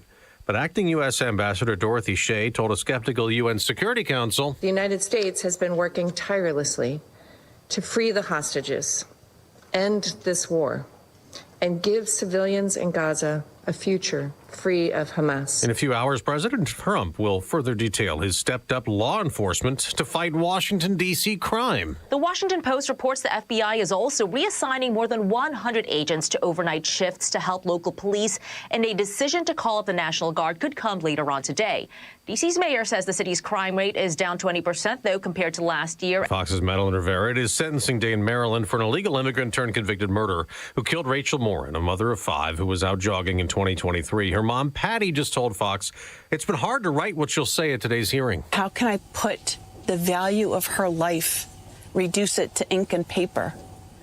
And then how do I feel about this person and what he's done to take that life away? Victor Martinez Hernandez faces life in prison, no chance of parole. America's listening to Fox News. WIND, Chicago.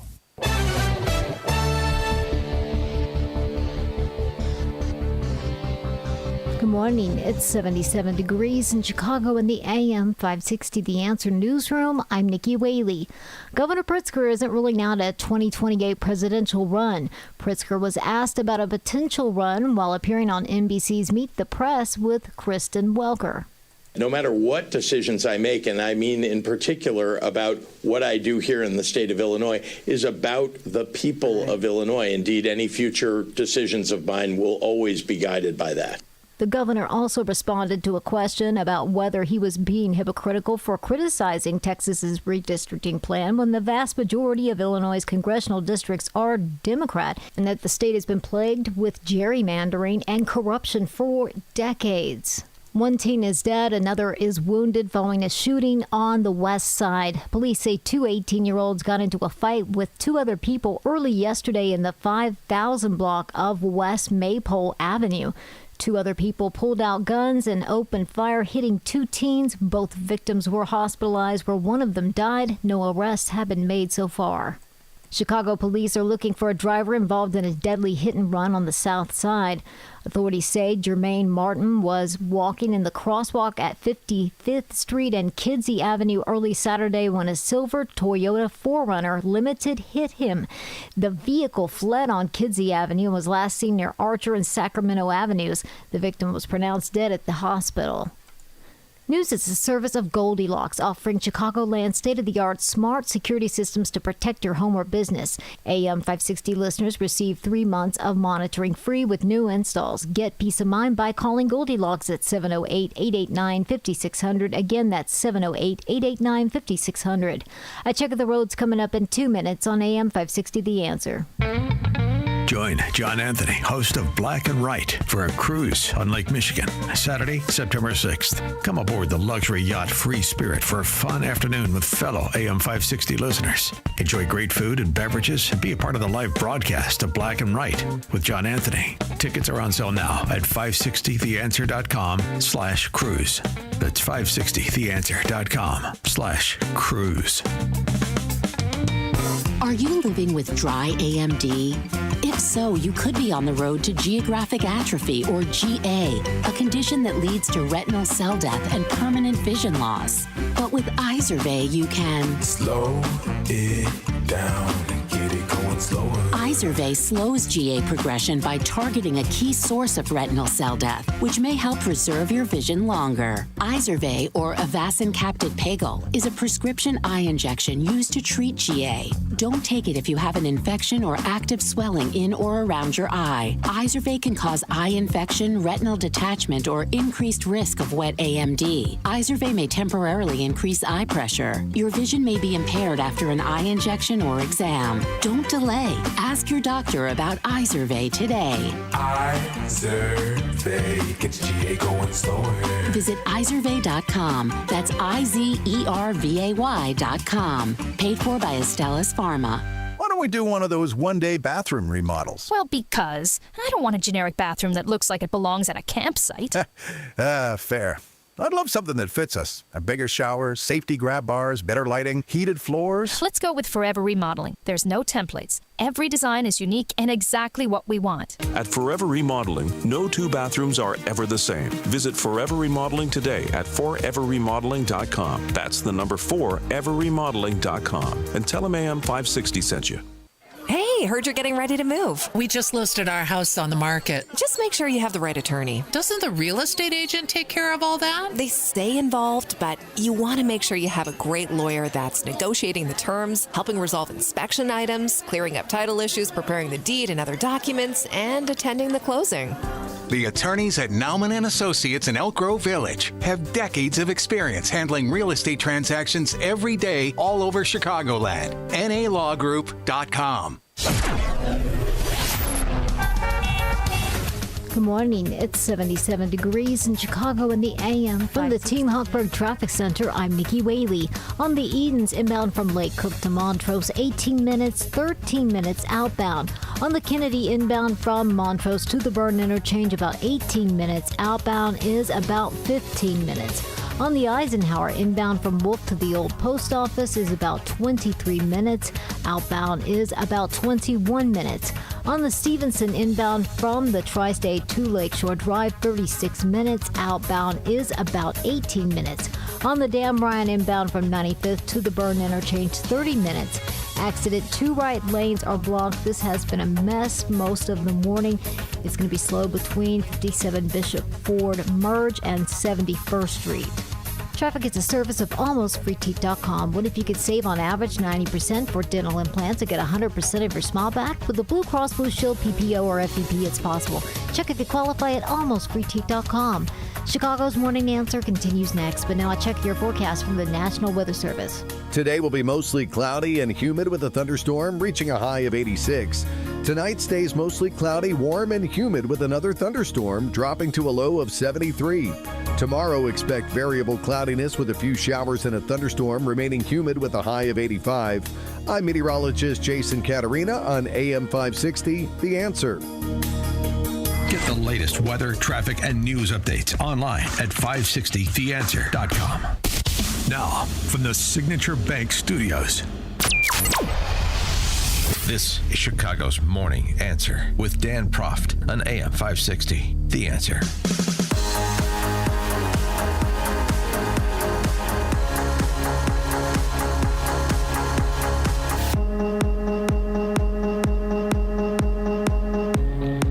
Top of the morning, Dan Proft here. So President Trump and Russian tyrant Vladimir Putin scheduled to meet in Alaska on Friday to talk about peace in Eastern Europe. Gosh, I hope they'll have time to maybe go ziplining at Ketchikan or dog sledding at Sitka. Regardless, the idea is that there is some sort of territorial swapping for a cessation of hostilities, and that's what Trump telegraphed in his remarks about this forthcoming meeting. President Putin, I believe, wants to see peace, and Zelensky wants to see peace. Now, President Zelensky has to get all of his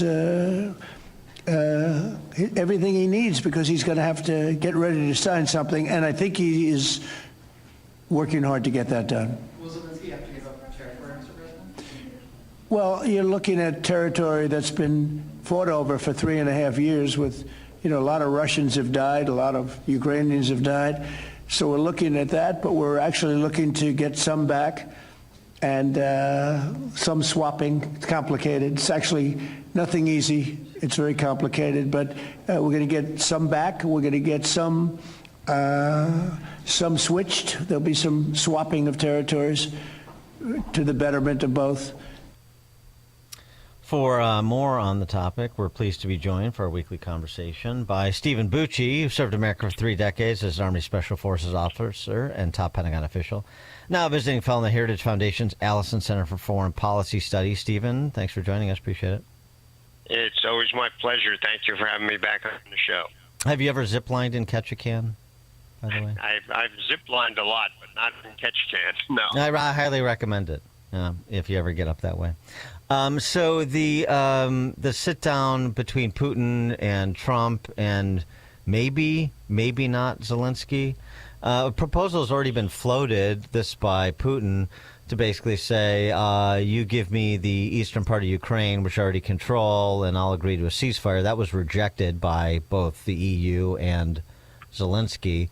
So where do you see this going, given that state of affairs, what Trump has said about some land swapping that will likely have to happen? Well, I'm not optimistic yet on this. I mean, I'm glad they're going to have some talks. That's a step forward, one hopes. But, Putin is just such a poor choice for a negotiating partner. He doesn't have any problem looking you right in the eye and lying. He's clearly got no particular moral restrictions about targeting civilians, like within minutes after he says, okay, I won't shoot anymore, and then he goes and whacks another apartment building. So I hope this is going to go somewhere, and I don't think President Trump is going to get, kind of hoodwinked, but I think he is overly optimistic that this is going to really produce something wonderful at this point. I mean, maybe down the road, but I think Putin is going to have to be made to feel some additional pain before he really sits down to make a deal that would, any of us would recognize as, fitting that name. And Putin's calculus here too, trying to crawl into his mind. I mean, he's continuing with the bombings in eastern Ukraine. I think Zaporizhia over the weekend. On the eve of these talks, which is perhaps the poor form. But I mean, the territorial gains have been painstaking, and it's not like at least it seems to me, you correct me if I'm wrong, that there is a glide path for consolidating control of the entire country. So, I mean, what's really his appetite to try to get more than he already has? Well, I think it's still high. He wants the whole country, and I think that's pretty obvious to anybody. But where is he? Where he is? Where? Sorry to interrupt, but where is he in pursuit of that 3.5 years into this? Nowhere near where he thought he'd be.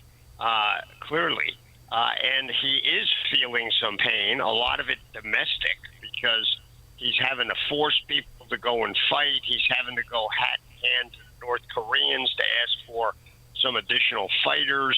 He's, been talking to different, terrorist groups who kind of sell themselves as mercenaries.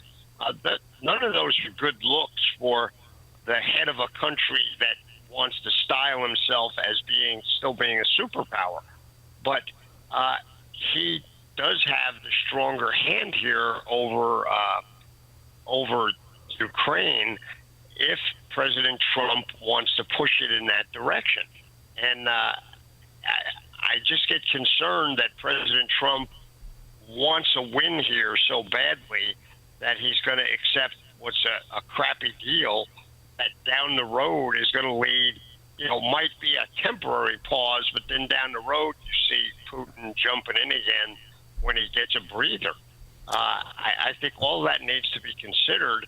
I like to think President Trump is a really smart guy and sees that as well. I don't think I'm having some sort of Nostradamus moment here on my part. I think it's pretty obvious where Putin would like to go. But,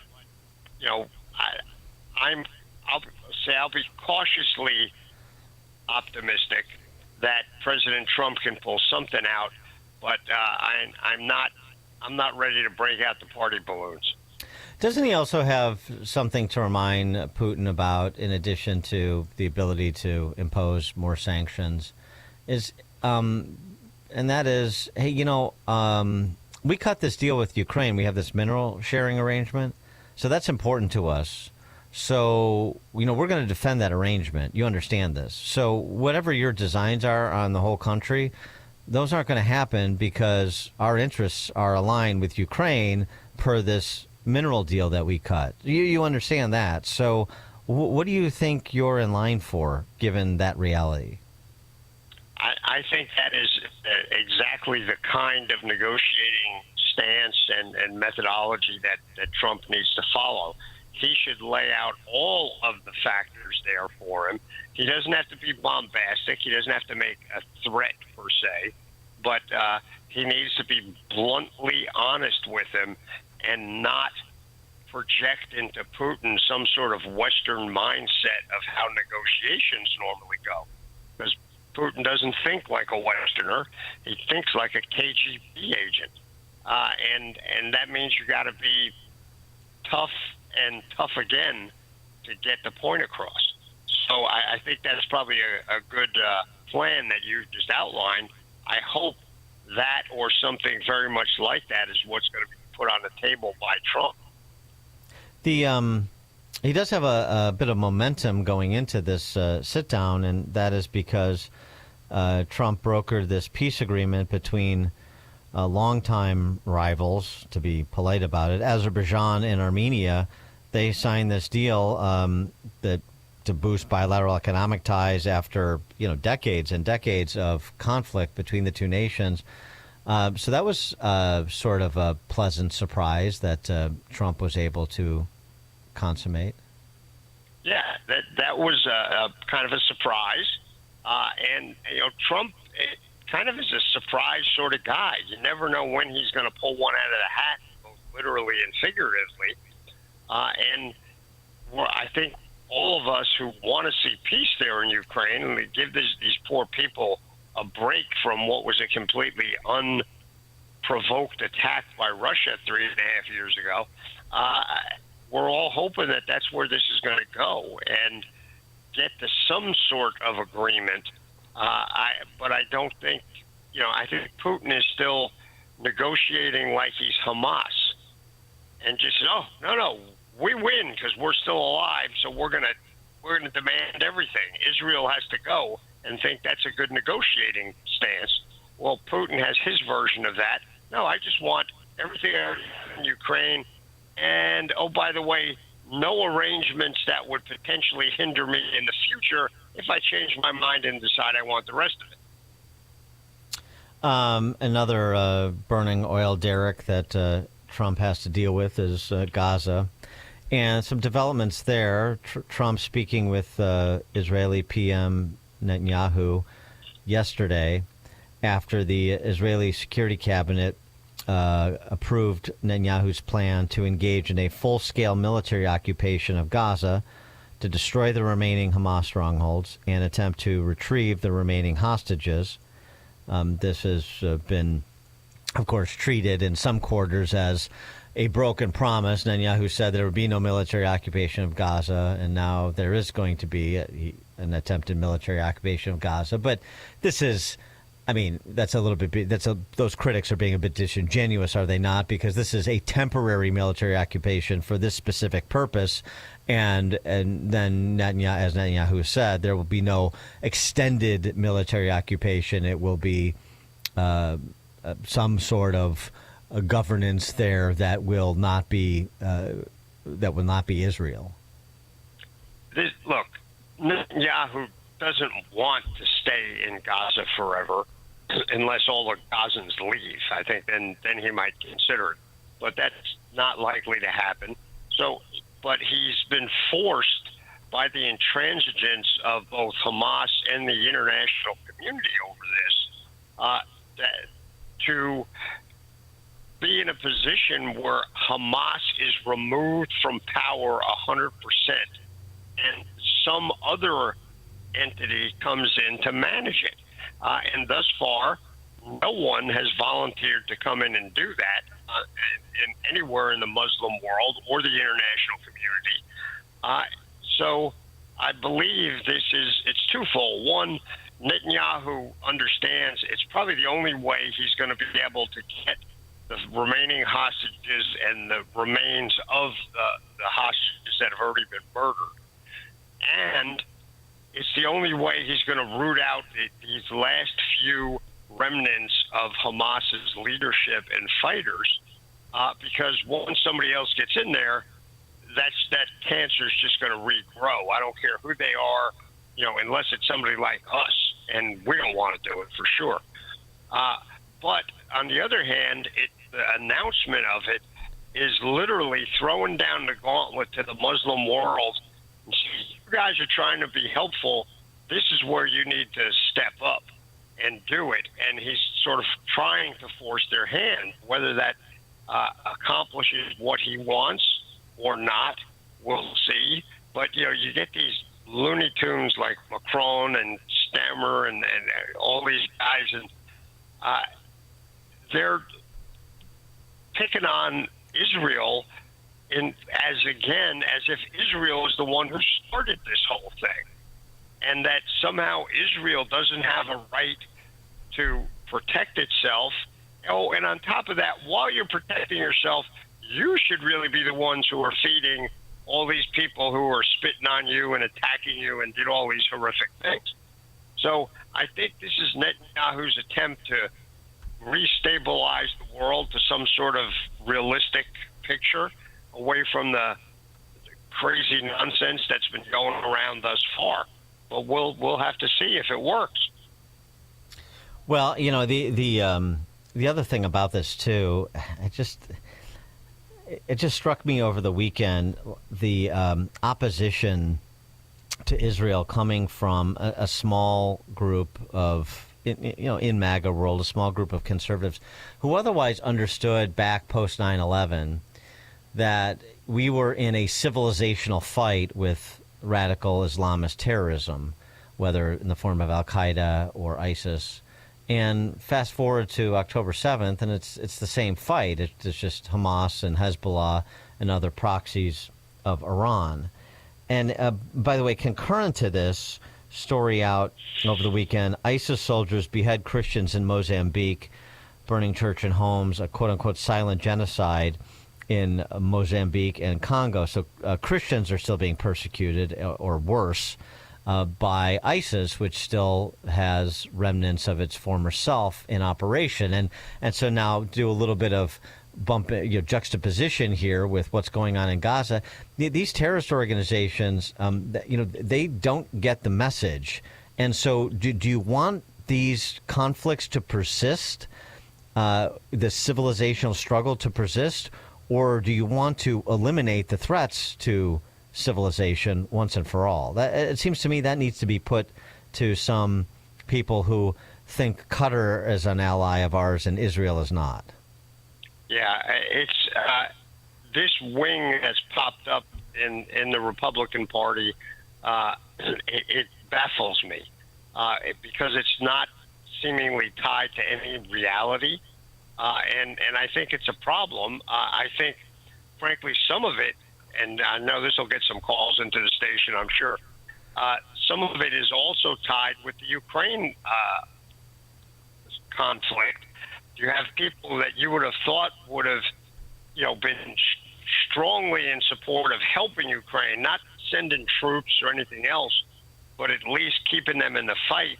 And they're not just tepid about it; they're like violently against it. And there are people that I would normally agree with on a lot of things, but in this area, not so much. So there's been this shift in the conservative movement where this wing has popped up, and frankly, it's not being helpful.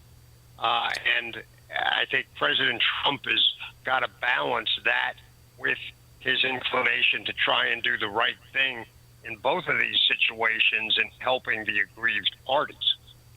One other Trump action I wanted to get your feedback on. He's been a busy guy, as is his wont.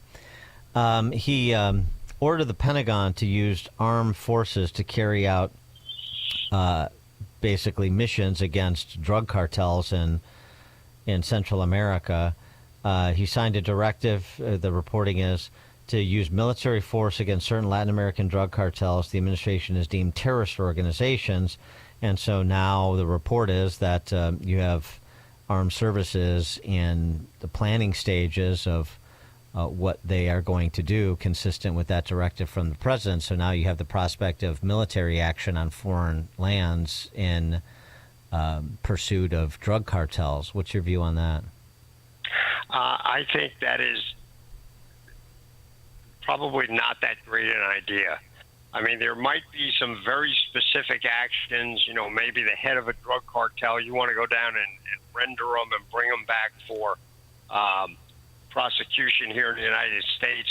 That's something the special operations community could do, though also our intelligence community can do that.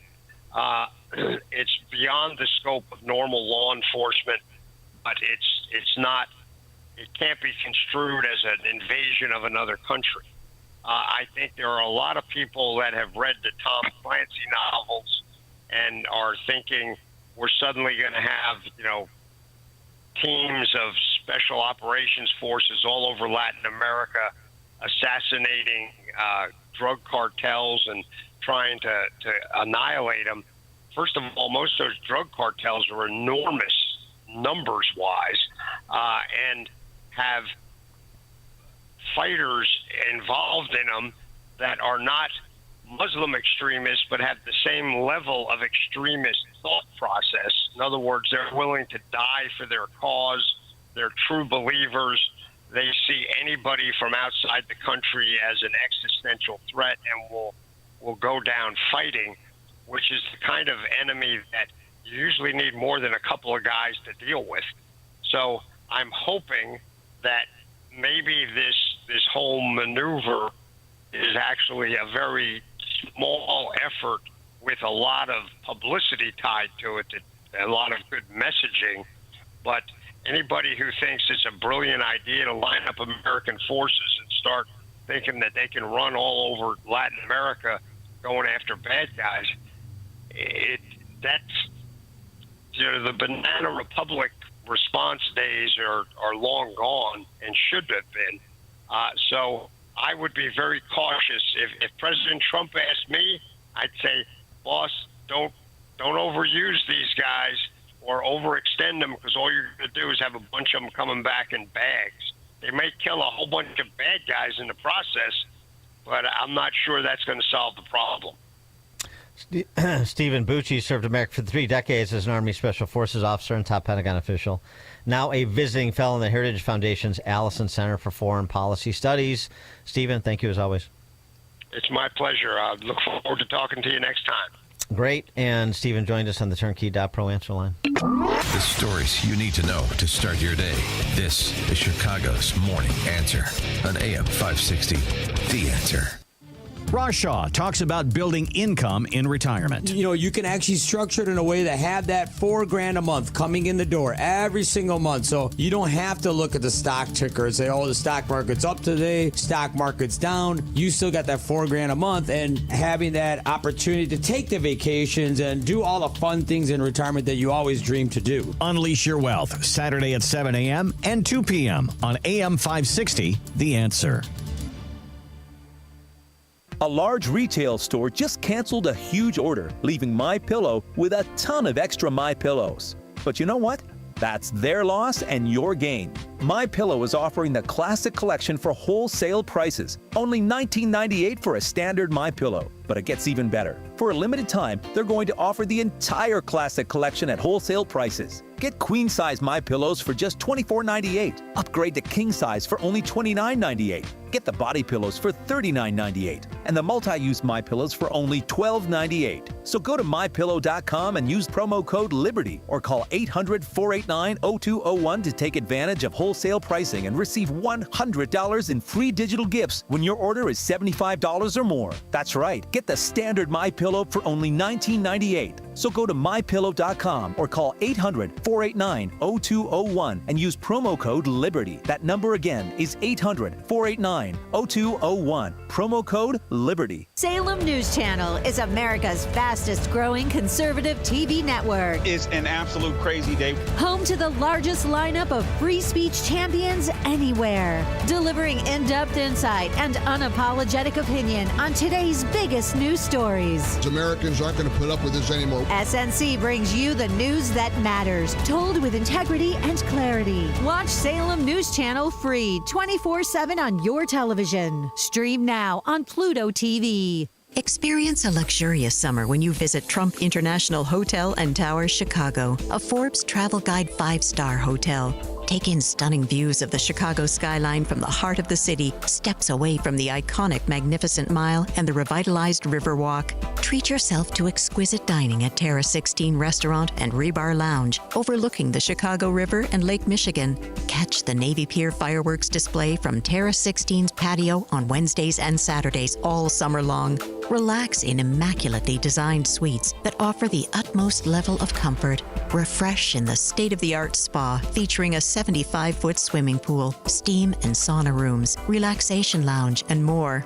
The Trump Hotel Chicago offers sophistication and elegance to downtown Chicago and is a convenient travel destination for your summer getaway. Simply visit Trump Chicago online to make your reservations today and search offers to find the never settle summer stay. Book today.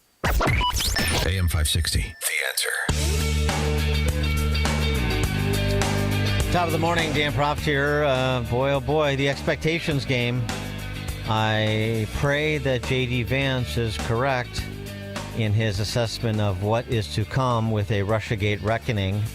We'll discuss that and the gerrymandering census business with John Hinderaker at 7:37. Now we check the headlines. Good morning. It's 77 degrees in Chicago in the AM 560 The Answer newsroom. I'm Nikki Whaley. The office of Israeli Prime Minister Benjamin Netanyahu says a call was held with President Trump on Sunday. According to the Prime Minister's office, the two discussed Israel's plan to take over the remaining Hamas strongholds in Gaza. Netanyahu also thanked Trump for his support of Israel since the start of the war. It comes as many of Israel's allies have been calling for a negotiated ceasefire in Gaza to secure the release of the hostages and to help resolve the humanitarian crisis in the Palestinian territory. I'm Mark Mayfield.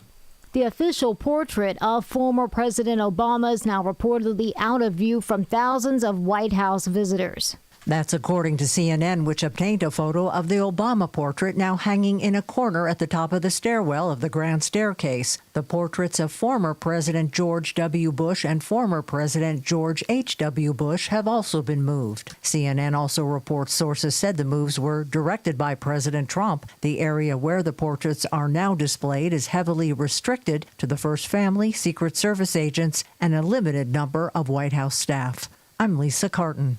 News is a service of almostfreeteeth.com. What if you could save on average 90% for dental implants and get 100% of your smile back? With a Blue Cross Blue Shield PPO or FEP, it's possible. Check if you qualify at almostfreeteeth.com. Check of the roads coming up in 2 minutes on AM 560 The Answer. If you've ever wanted to meet Larry Elder, Hugh Hewitt, Mike Gallagher, or Charlie Kirk, now's your chance. It's AM 560's Terrific Talkers VIP Experience Contest. Enter today for a chance to meet your favorite host and sit in on a live broadcast. The grand prize includes airfare and 3 nights of accommodations. Don't miss this once-in-a-lifetime opportunity. Enter today at 560theanswer.com/VIP. That's 560theanswer.com/VIP. Time now for the Chicagoland Retirement Report. Danielle Martin here with financial advisor Scott Tucker, president of Scott Tucker Solutions. When we go through days or weeks of volatility in the markets, it's hard to know what to do. So, Scott, what can you tell us? Danielle, I think when there's market volatility, it can freak some folks out. You can be fearful. You might make sudden decisions that may not be in your long-term benefit. A lot of folks race to look at what their 401k or their IRA balances. And we want to caution folks to kind of slow down a little bit. A lot of folks want to sell at the bottom and buy at the top. If you've already experienced some losses, let's just talk about it. That's right. A lot of people still have major concerns about their retirement plan, but the good news is you and your team have created an offer for our listeners, Scott. So tell us more about this. Right, Danielle. The offer today is a Retirement Decoded Toolkit. My staff at Scott Tucker Solutions put this together, and you can claim your Retirement Decoded Toolkit by texting the keyword book. You can call or text the keyword book to 224-496-3999 or go to retirementdecoded.com. So you can text the keyword book, B-O-O-K, to 224-496-3999 or call that number, 224-496-3999. Might be easier to remember. You can just go to retirementdecoded.com. At retirementdecoded.com, you just enter in some information and we'll get your copy of Escape Illinois, Should I Stay or Should I Go, as well as the Retirement Decoded Toolkit. I think it could really help you with these types of market volatility. That's right. If you have questions about your retirement, take advantage of this offer today. It's very simple. Call or text the word book to 224-496-3999. Again, that's the word book to 224-496-3999 or head to retirementdecoded.com to get your toolkit today. Investment advisory services made available through AE Wealth Management, LLC, a registered investment advisor. Investing involves risk, including the potential loss of principal. Firm does not provide tax services. Protect your liver and give it the support it deserves with Active Liver from New Nordic. Find Active Liver in stores at your local CVS, Meijer Grocery, or online at Amazon or at newnordicusa.com. From the Team Hogberg Traffic Center, I'm Nikki Whaley. On the Edens inbound from Lake Cook to Montrose, 18 minutes. Outbound is about 13 minutes. On the Kennedy inbound from Montrose to the Burn Interchange, 19 minutes. Outbound is 18 minutes. On the Eisenhower, inbound from Wolf to the old post office, 24 minutes. Outbound is 20 minutes. On the Stevenson, inbound from the Tri-State to Lakeshore Drive, 36 minutes. Outbound is 18 minutes. And on the Dan Ryan, inbound from 95th to the Burn Interchange, 28 minutes. Still got an accident. It's going to be slow between 57 Bishop Ford, Merge, and 71st Street. This report is sponsored by Rapid Radios. Rapid Radios are instant push-to-talk walkie-talkies offering national LTE coverage and no subscription ever. Business owners can keep in touch with up to 200 staff members at one time. Go to rapidradios.com now for up to 60% off and free shipping. Chicago's Morning Answer continues next, but now a quick check of your forecast from the National Weather Service. Today will be mostly cloudy and humid with a thunderstorm reaching a high of 86. Tonight, expect mostly cloudy skies with warmth and humidity along with a thunderstorm and a low of 73. Tomorrow will bring variable cloudiness, a few showers, and another thunderstorm, all under humid conditions. The high temperature will be 85. I'm meteorologist Jason Caterina on AM 560, The Answer. Get the latest weather, traffic, and news updates online at 560theanswer.com. Now, from the Signature Bank Studios. If you're looking for the latest news, insight into what it means, and the sharpest opinion, there's only one station in Chicago where you can turn, and it's this one. We're AM 560, The Answer.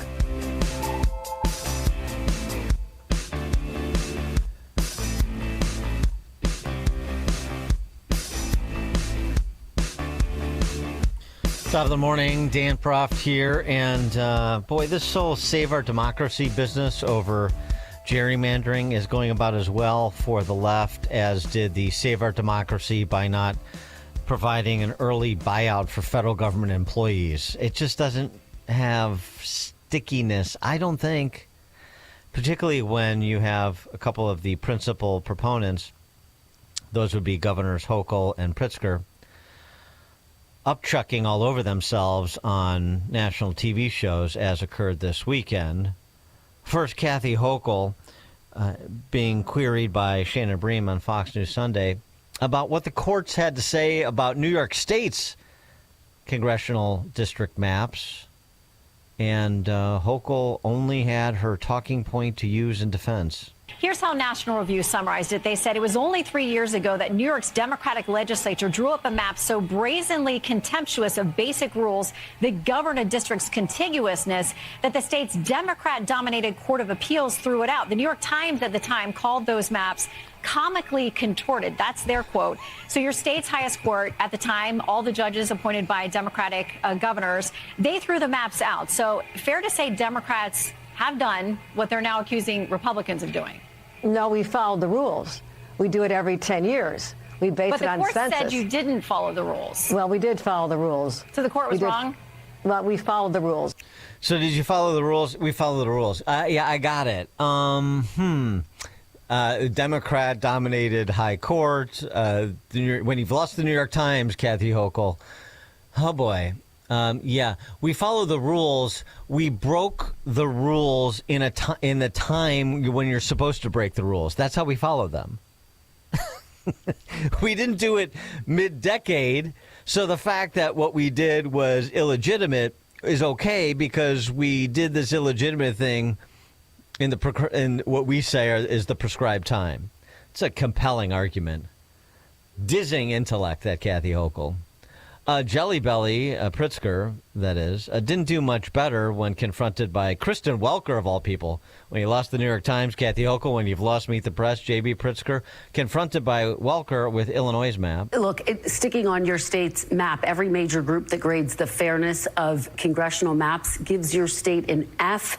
Common Cause, a nonpartisan government watchdog, even says your map, and I'm going to quote, represents a nearly perfect model for everything that can go wrong with redistricting. And I guess the question is, you talk about preserving democracy. How do you preserve democracy if you're using the same tactics that you've criticized Texas Republicans for?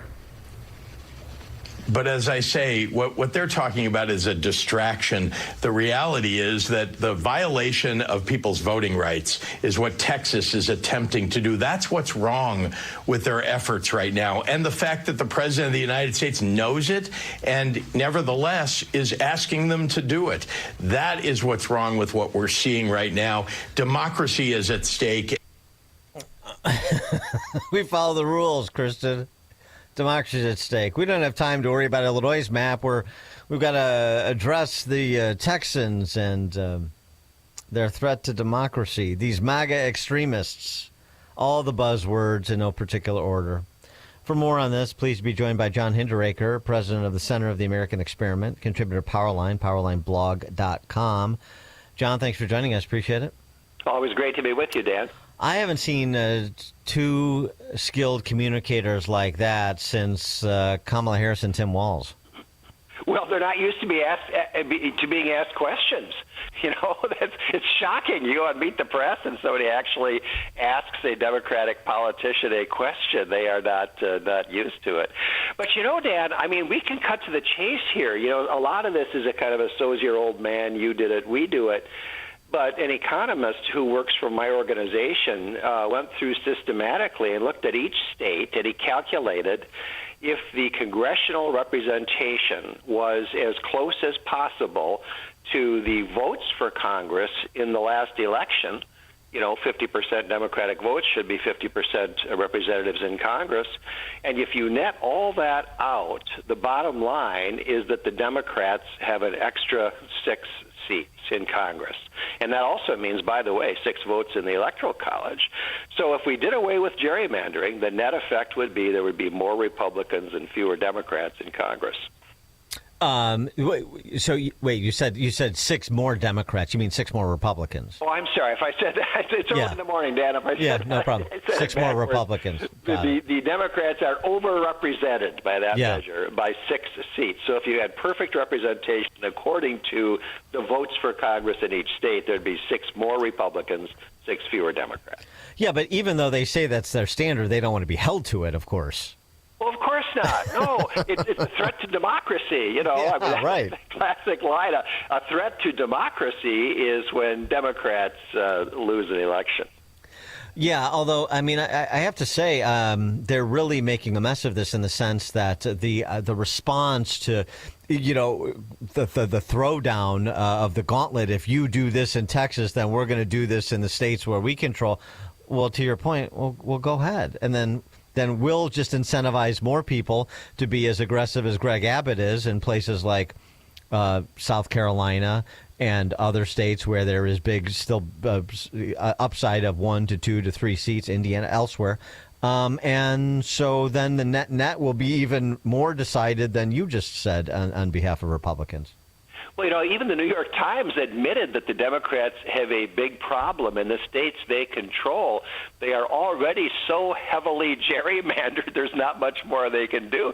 Illinois is a great example. I think it's 18 Democrats, 3 Republicans. 14-3 of the 17. 14-3, okay. Yeah. And I think there are like 5 states, including Massachusetts, where there are no Republican congressmen. You know, Maryland is another one. You can't further gerrymander a state that already doesn't have any Republicans in Congress.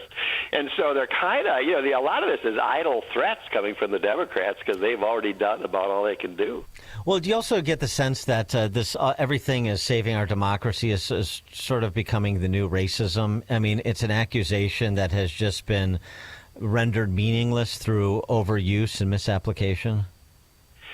Well, that certainly is true, Dan. I don't think very many people pay attention to it anymore. It's also gotten really hollow as the Republican share of minority votes has grown. You know, Hispanics are now Donald Trump's best demographic.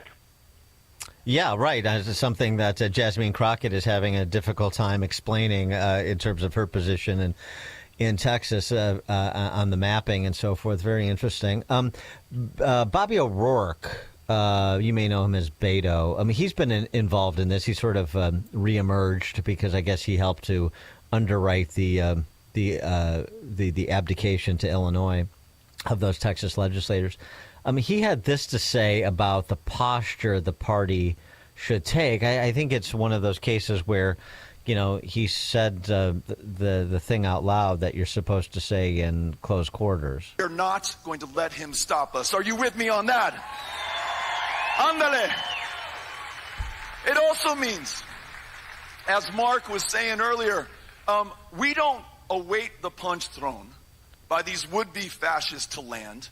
We punch first, and we punch harder. We want California and New Jersey and Illinois and Maryland and every other state where the Democrats hold the governor's mansion, the assembly, and the state senate to redraw their congressional districts now, not wait for Texas to move first, to maximize Democratic Party advantage.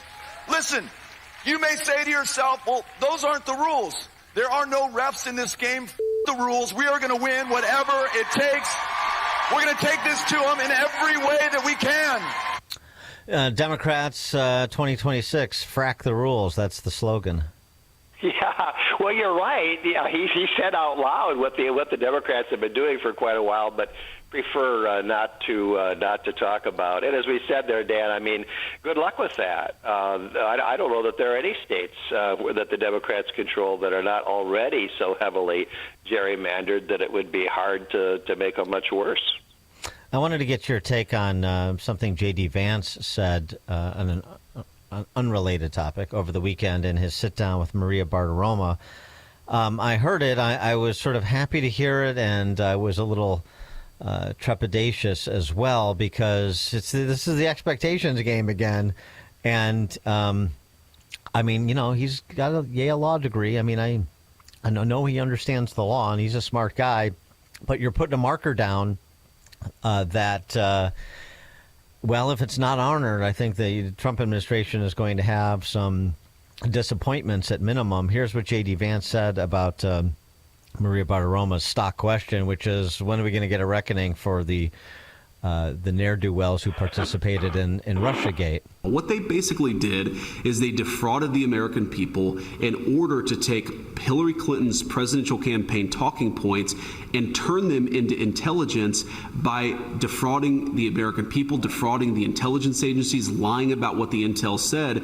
They would take something that supported a Hillary Clinton campaign talking point, and they would overemphasize it and exaggerate it. They took anything that actually contradicted that narrative and they buried it deep, and through that, they actually laundered Hillary Clinton's presidential campaign talking points through the American intelligence services. That's a violation of the people's trust. That's a violation of what our intelligence services should be doing. And I absolutely think they broke the law. And you're going to see a lot of people get indicted for that. That was the last part. That last part. You're going to see a lot of people get indicted. How'd you react to that? Well, I've been writing about this on Powerline, as you may know, Dan. I'm concerned about it because I want to hear somebody tell me what is the law that they broke. Defrauding the American people, that is not a crime. That was one of the elements in New York State of that notorious prosecution that was brought against Trump, which is going to be overturned on appeal. I mean, unless you're sending inflated invoices or something like that, defrauding the American people is, you won't find that anywhere in the federal criminal code. The most coherent answer I've heard is perjury. Well, I'd like to know who and when, right? Because the statute of limitations on perjury is 5 years under federal law. And so people talk about the testimony that John Brennan gave before the House Intelligence Committee in 2017.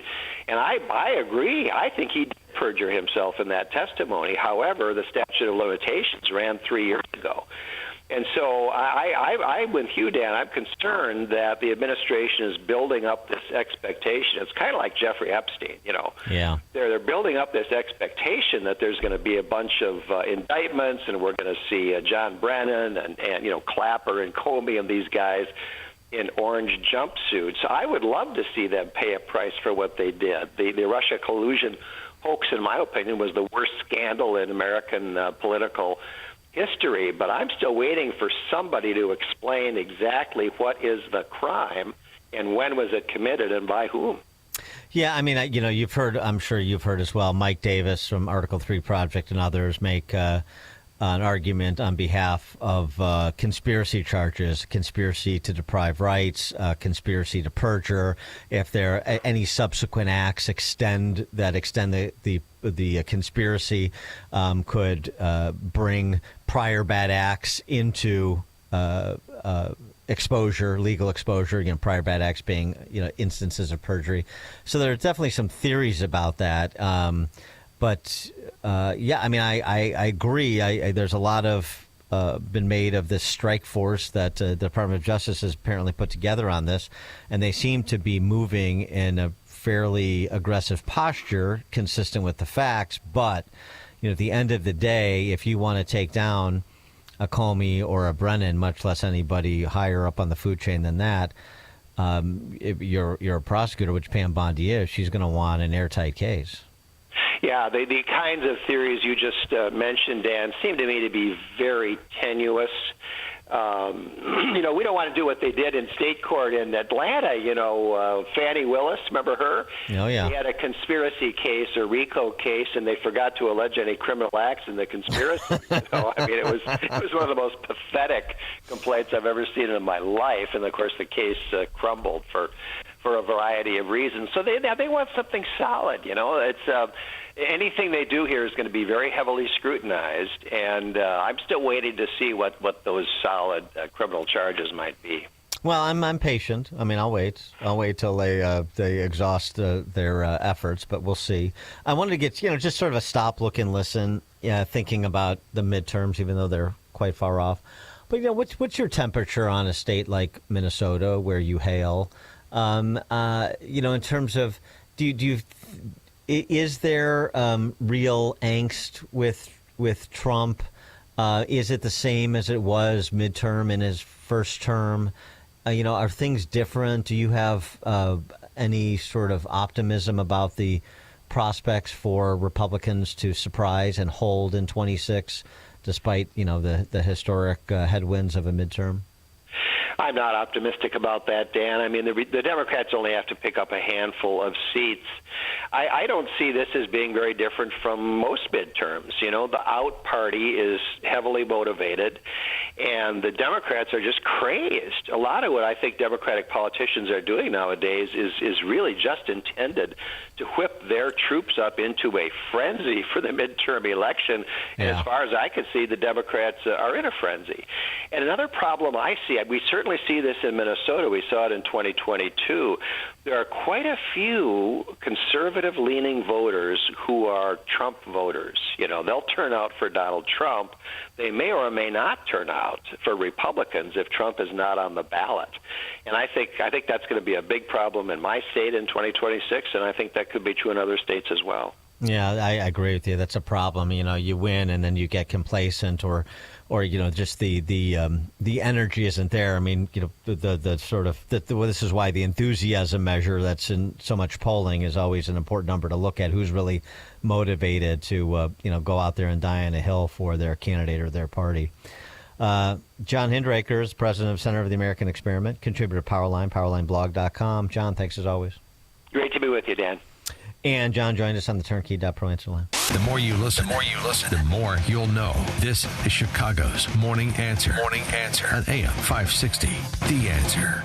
Don't miss In Grace with Pastor Jim Scudder Jr. Now heard on Sunday mornings at 7:30. Tune in and find hope as Jim Scudder explores God's Word and His world each Sunday morning right here on AM 560. The Answer. Your manufacturing production is only as good as your manufacturing team. Monarch makes you better, plain and simple. They do an excellent job at recruiting the right people, qualified, experienced top talent that improve productivity. Monarch Technical Services has been leading the Chicago staffing industry for manufacturing and engineering since 1987. Their vetting process is bang on, and their payment terms show just how dedicated to helping they are. You have 6 months to pay the finder's fee, and if for any reason the candidate leaves, the fee ends. Simple. Monarch's payment terms allow you to make sure employees fit in before fees are paid in full. It's a working partnership that works. If you're growing your manufacturing team, trust me, call Monarch Technical Services. Monarch meets every candidate in person to interview and test for specific skills and assesses experience by using blueprint, shop math, part measurement, and CNC program exams. Call 847-342-1221. That's 847-342-1221. Or visit monarchtechnical.com. I'm alpine skier Michaela Schifrin. I've won the most World Cup ski races in history. But what does success mean to me? Success means discipline. It's teamwork. It's the drive and passion inside of us, and it's why Stifel is one of the fastest growing global wealth management firms in the country. If you're looking for success, surround yourself with the people who will get you there. If you're an advisor or investor, choose Stifel, where success meets success. Stifel Nicholas & Company Incorporated, member SIPC and NYSE. Past performance is no indication of future results. Investing involves risk. Consult a financial advisor before making any investment decision. decisions. Hi, I'm Ken Mariotti, owner of Woodland Windows and Doors, a third-generation family-owned business since 1969. We know you're bombarded by choices when shopping for new windows or doors, so we're inviting you to experience the Woodland difference. For decades, we have been transforming living spaces with Marvin Windows, a fifth-generation family business. Marvin replacement windows have been known to increase the warmth of your cold rooms by 10 degrees. Think about that, 10 degrees warmer. When you welcome Woodland into your home, you will get a product expert to transform your living spaces, full-time, dedicated professional installers that you can trust in your home, along with the best products like Marvin. These are the reasons we're proud of our 5-star reviews and family legacy. No gimmicks, no pressure, and upfront pricing are why Woodland Windows and Doors is your trusted window and door expert in Chicagoland. Visit woodlandwindows.com to book your free in-home expert consultation. That's woodlandwindows.com, or stop by our showroom at the corner of Lake and Geary in Roselle. Signature Bank is Chicago's fastest growing independently owned business bank, a bank where relationships still matter. Signature Bank knows your name and your story. I'm Dan Proft, and I know this because Signature Bank is my business bank. Hi, I'm Bob Chivato, owner of Go Exceed and a customer of Signature Bank. By leveraging AI and machine learning, we provide data management solutions for corporations to save time and money managing their cellular devices. While we rely on machines to help us run our business, we believe personal relationships are essential. This is why we chose Signature Bank. Having a banking partner who understands our background, our business, and our priorities is fundamental to our success. Any bank can provide basic services, but having a bank that you can trust, one that looks out for you and treats your business like its own, that's irreplaceable. Signature Bank helps local businesses succeed. Want to learn how Signature Bank can help turn your business vision into reality? Call Signature Bank at 773-467-5600 or visit signaturebank.bank. Member FDIC, Equal Housing Lender. Salem News Channel is America's fastest growing conservative TV network. It's an absolute crazy day. Home to the largest lineup of free speech champions anywhere. Delivering in-depth insight and unapologetic opinion on today's biggest news stories. Americans aren't going to put up with this anymore. SNC brings you the news that matters, told with integrity and clarity. Watch Salem News Channel free 24/7 on your television. Stream now on Pluto TV. Take the journey of living a happy, successful, and meaningful life through God. Listen to It's Time with Dan Lights, Sunday mornings at 9 on our sister station, AM 1160. Hope for your life. AM 560, The Answer.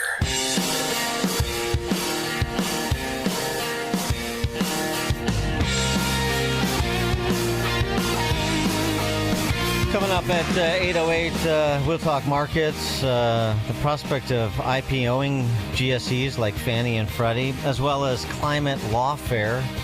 We'll discuss it all with Chris Whalen, easy for me to say. He is the editor of the Financial Institutional Risk. Okay, I can't speak. We're also going to talk about whether Mamdani is going to be the next mayor of New York City or not. Chris Whalen joins us at 8:08. It is now 8 o'clock on AM 560 WIND Chicago.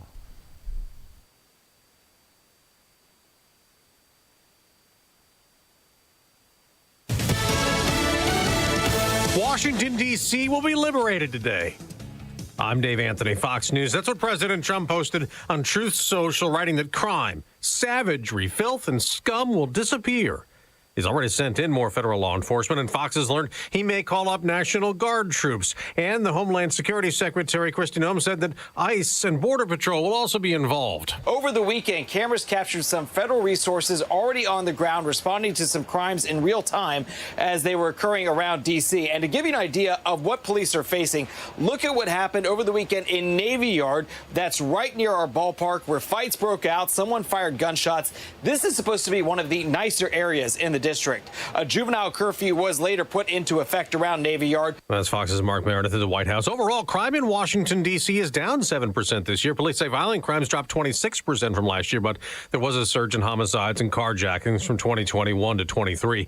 European foreign ministers are meeting today. They've been saying there can't be a peace deal between Russia and Ukraine without Ukraine at the table, ahead of Friday's summit in Alaska between President Trump and Russian leader Vladimir Putin. The president of the United States has to be the one to kind of bring these two together. We're, of course, course, going to talk to the Ukrainians. And Vice President Vance also tells Fox Sunday Morning Futures the goal is they can live in relative peace where the killing stops. Israel keeps getting pushed back to its plan to escalate the war in Gaza. France's president's calling it a disaster waiting to happen as Australia joins other countries ready to recognize a Palestinian state. But U.S. Ambassador to Israel Mike Huckabee tells Fox the next move really is one that Hamas has to make. They're either going to have to walk away, disarm, and let the hostages go, or they're going to have to face the consequences. Dozens of Democratic Texas lawmakers are still out of state to block a congressional redistricting that benefits Republicans. Governor Greg Abbott tells Fox if they show back up in the state of Texas, they will be arrested and taken to the Capitol. They say they've broken no laws, and Democrats say they're standing up for democracy. America's listening to Fox News.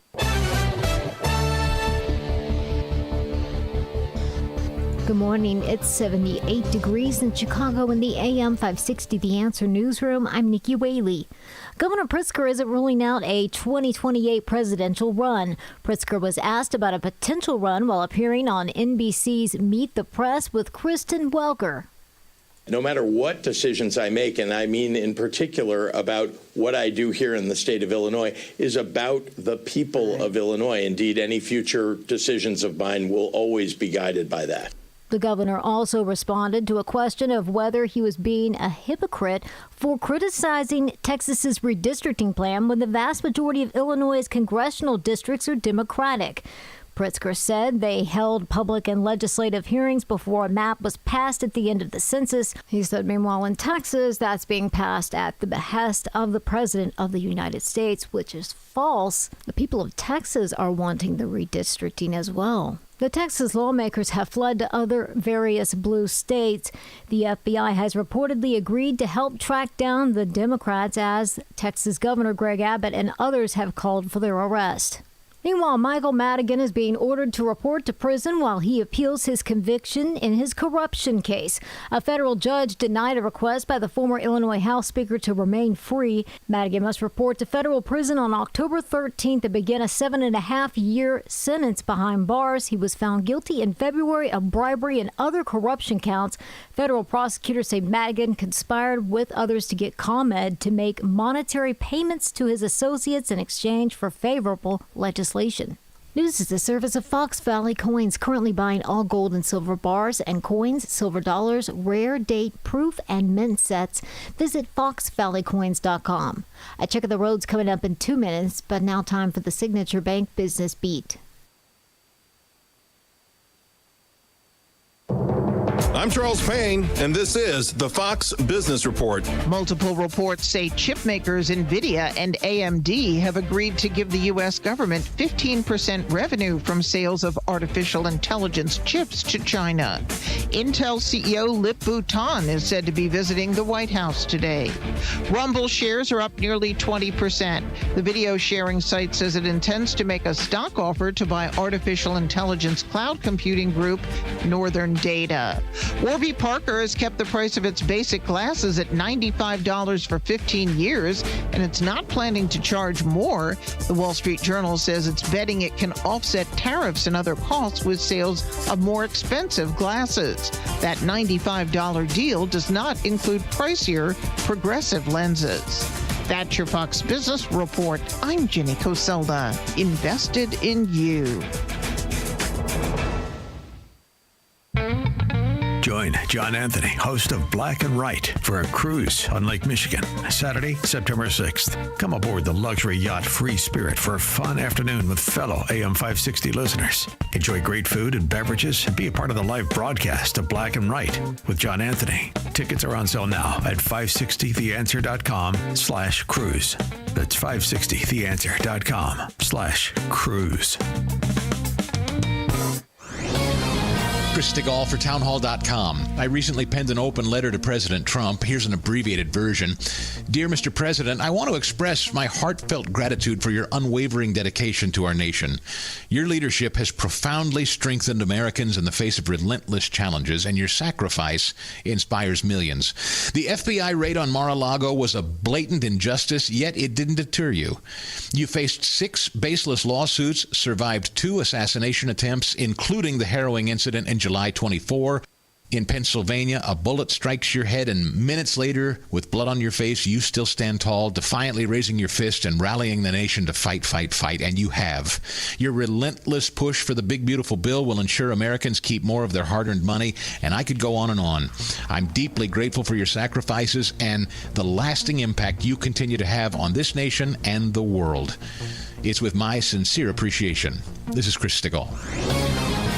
Are you living with dry AMD? If so, you could be on the road to geographic atrophy, or GA, a condition that leads to retinal cell death and permanent vision loss. But with Izervay, you can slow it down and get it going slower. Izervay slows GA progression by targeting a key source of retinal cell death, which may help preserve your vision longer. Izervay, or Avastin Capted Pagel, is a prescription eye injection used to treat GA. Don't take it if you have an infection or active swelling in or around your eye. Izervay can cause eye infection, retinal detachment, or increased risk of wet AMD. Izervay may temporarily increase eye pressure. Your vision may be impaired after an eye injection or exam. Don't delay. Ask your doctor about Izervay today. Izervay gets GA going slower. Visit Izervay.com. That's IZERVAY.com. Paid for by Astellas Pharma. From the Team Hawkburg Traffic Center, I'm Nikki Whaley. On the Edens, inbound from Lake Cook to Montrose, 15 minutes, outbound 14 minutes. On the Kennedy, inbound from Montrose to the Burn Interchange, 32 minutes, outbound is about 20 minutes. On the Eisenhower, inbound from Wolf to the Old Post Office, 31 minutes, outbound 25 minutes. On the Stevenson, inbound from the Tri-State to Lakeshore Drive, 39 minutes, outbound is about 20 minutes. On the Dan Ryan, inbound from 95th to the Burn Interchange, 39 minutes. That's still due to an accident, a fatality. It's going to be slow between 57 Bishop Ford Merge and 71st Street. Traffic is a service of almostfreeteeth.com. What if you could save, on average, 90% for dental implants and get 100% of your small back? With the Blue Cross Blue Shield PPO or FBP, it's possible. Check if you qualify at almostfreeteeth.com. Chicago's Morning Answer continues next, but now a check your forecast from the National Weather Service. Today will be mostly cloudy and humid with a thunderstorm reaching a high of 86. Tonight stays mostly cloudy, warm, and humid with another thunderstorm dropping to a low of 73. Tomorrow, expect variable cloudiness with a few showers and a thunderstorm, remaining humid with a high of 85. I'm meteorologist Jason Caterina on AM 560, The Answer. Get the latest weather, traffic, and news updates online at 560theanswer.com. Now, from the Signature Bank Studios, this is Chicago's Morning Answer with Dan Proft on AM 560, The Answer.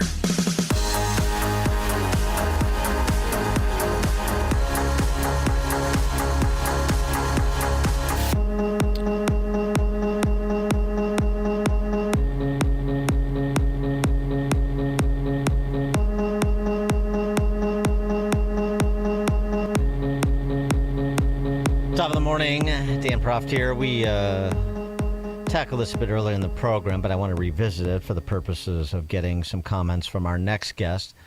And that is George Will's appearance on Bill Maher over the weekend. When asked about Mamdani, Zoran Mamdani, the mayor-elect, ostensibly, in New York City. What do you make of this coming to pass? And George Will is pretty excited about Mayor Mamdani. He explains why. And on the other side, you have the guy running in New York, Mamdani, right? Okay, who's like a straight-up communist. I mean, he is. He talks about, you know, the things that communists say. I mean, he wants free grocery stores, free buses. I want him to win. You want him to win? Yeah. I think every 20 years or so. Wait. We need every 20 years or so, we need a conspicuous, confined experiment with socialism so we can crack it up again.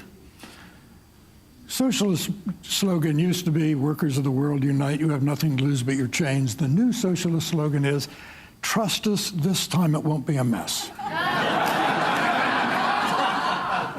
So Yeah, when the post-war Labour government in Britain was about to get started, one of their leading lights was a socialist named Nurian Bevan. He said, what could go wrong? He said, we have a nation bedded on coal, surrounded by fish. It would take an organizational genius to have a shortage of either. In 3 years, they had a shortage of both. That's socialism. Yeah, just as Milton Friedman predicted, if you put the government in charge of the Sahara Desert in 3 days, it would run out of sand. Is the point. But I guess the question is this such an isolated, contained experiment with socialism that we need once every couple of decades? For more on this, Christopher Whalen joins us, chairman of the Whalen Global Advisors, editor of the Institutional Risk Analyst, author of Inflated: Money, Debt, and the American Dream, second edition. Chris, thanks for joining us. Appreciate it. Good morning, Dan. Greetings from California. Oh, boy, from bad to worse. I know you're not in city proper anymore, but do you share George Will's give them what they want and good and hard approach? Well, I agree with George. It's always good to have a socialist win so we can watch them fail miserably. His thesis is correct. But I think it's a much bigger event we're seeing here in New York, which is, the capital of progressive socialism in America. My ancestors helped build a lot of it. They were sandhogs, bridges, tunnels, that sort of thing. And now we're seeing the impact of inflation make New York City really unaffordable for many people. If you're not making a couple $100,000 a year, I would argue you should not be in New York City. It's just too expensive. So, we will always have people say, I can help you. And that's the whole Mondami thing. He wants a rent freeze. He wants a lot of other apparently popular proposals to be put into effect, but they're not going to do anything to change the reality, which is that it's extremely expensive to live in Manhattan. I'll give you the metric that I think is most telling. The New York City Housing Authority charges about $1,500 a month for an apartment. It costs them $5,000 a month to provide that apartment. So the city's losing a couple $1,000s on every resident. And they have 500,000 of these apartments. It sounds like a classic Soviet-style enterprise. How are you gonna make money? Volume. Yeah, but remember, New York City 100 years ago was basically for the rich. The poor lived in the environs, and now that the progressives have tried to make everything in New York free, and that you hear that constantly from Mondami, right? That's supposed to help, but it's not, because the problem is that they're not making enough money. Their income is too low, and you just cannot force people to live in such squalor. New York City is the biggest slumlord in the world. Look at it that way. Mm-hmm. Yeah. But, I mean, unlike Chicago or most other major cities, New York City has a city income tax that layers on to the state and federal income taxes.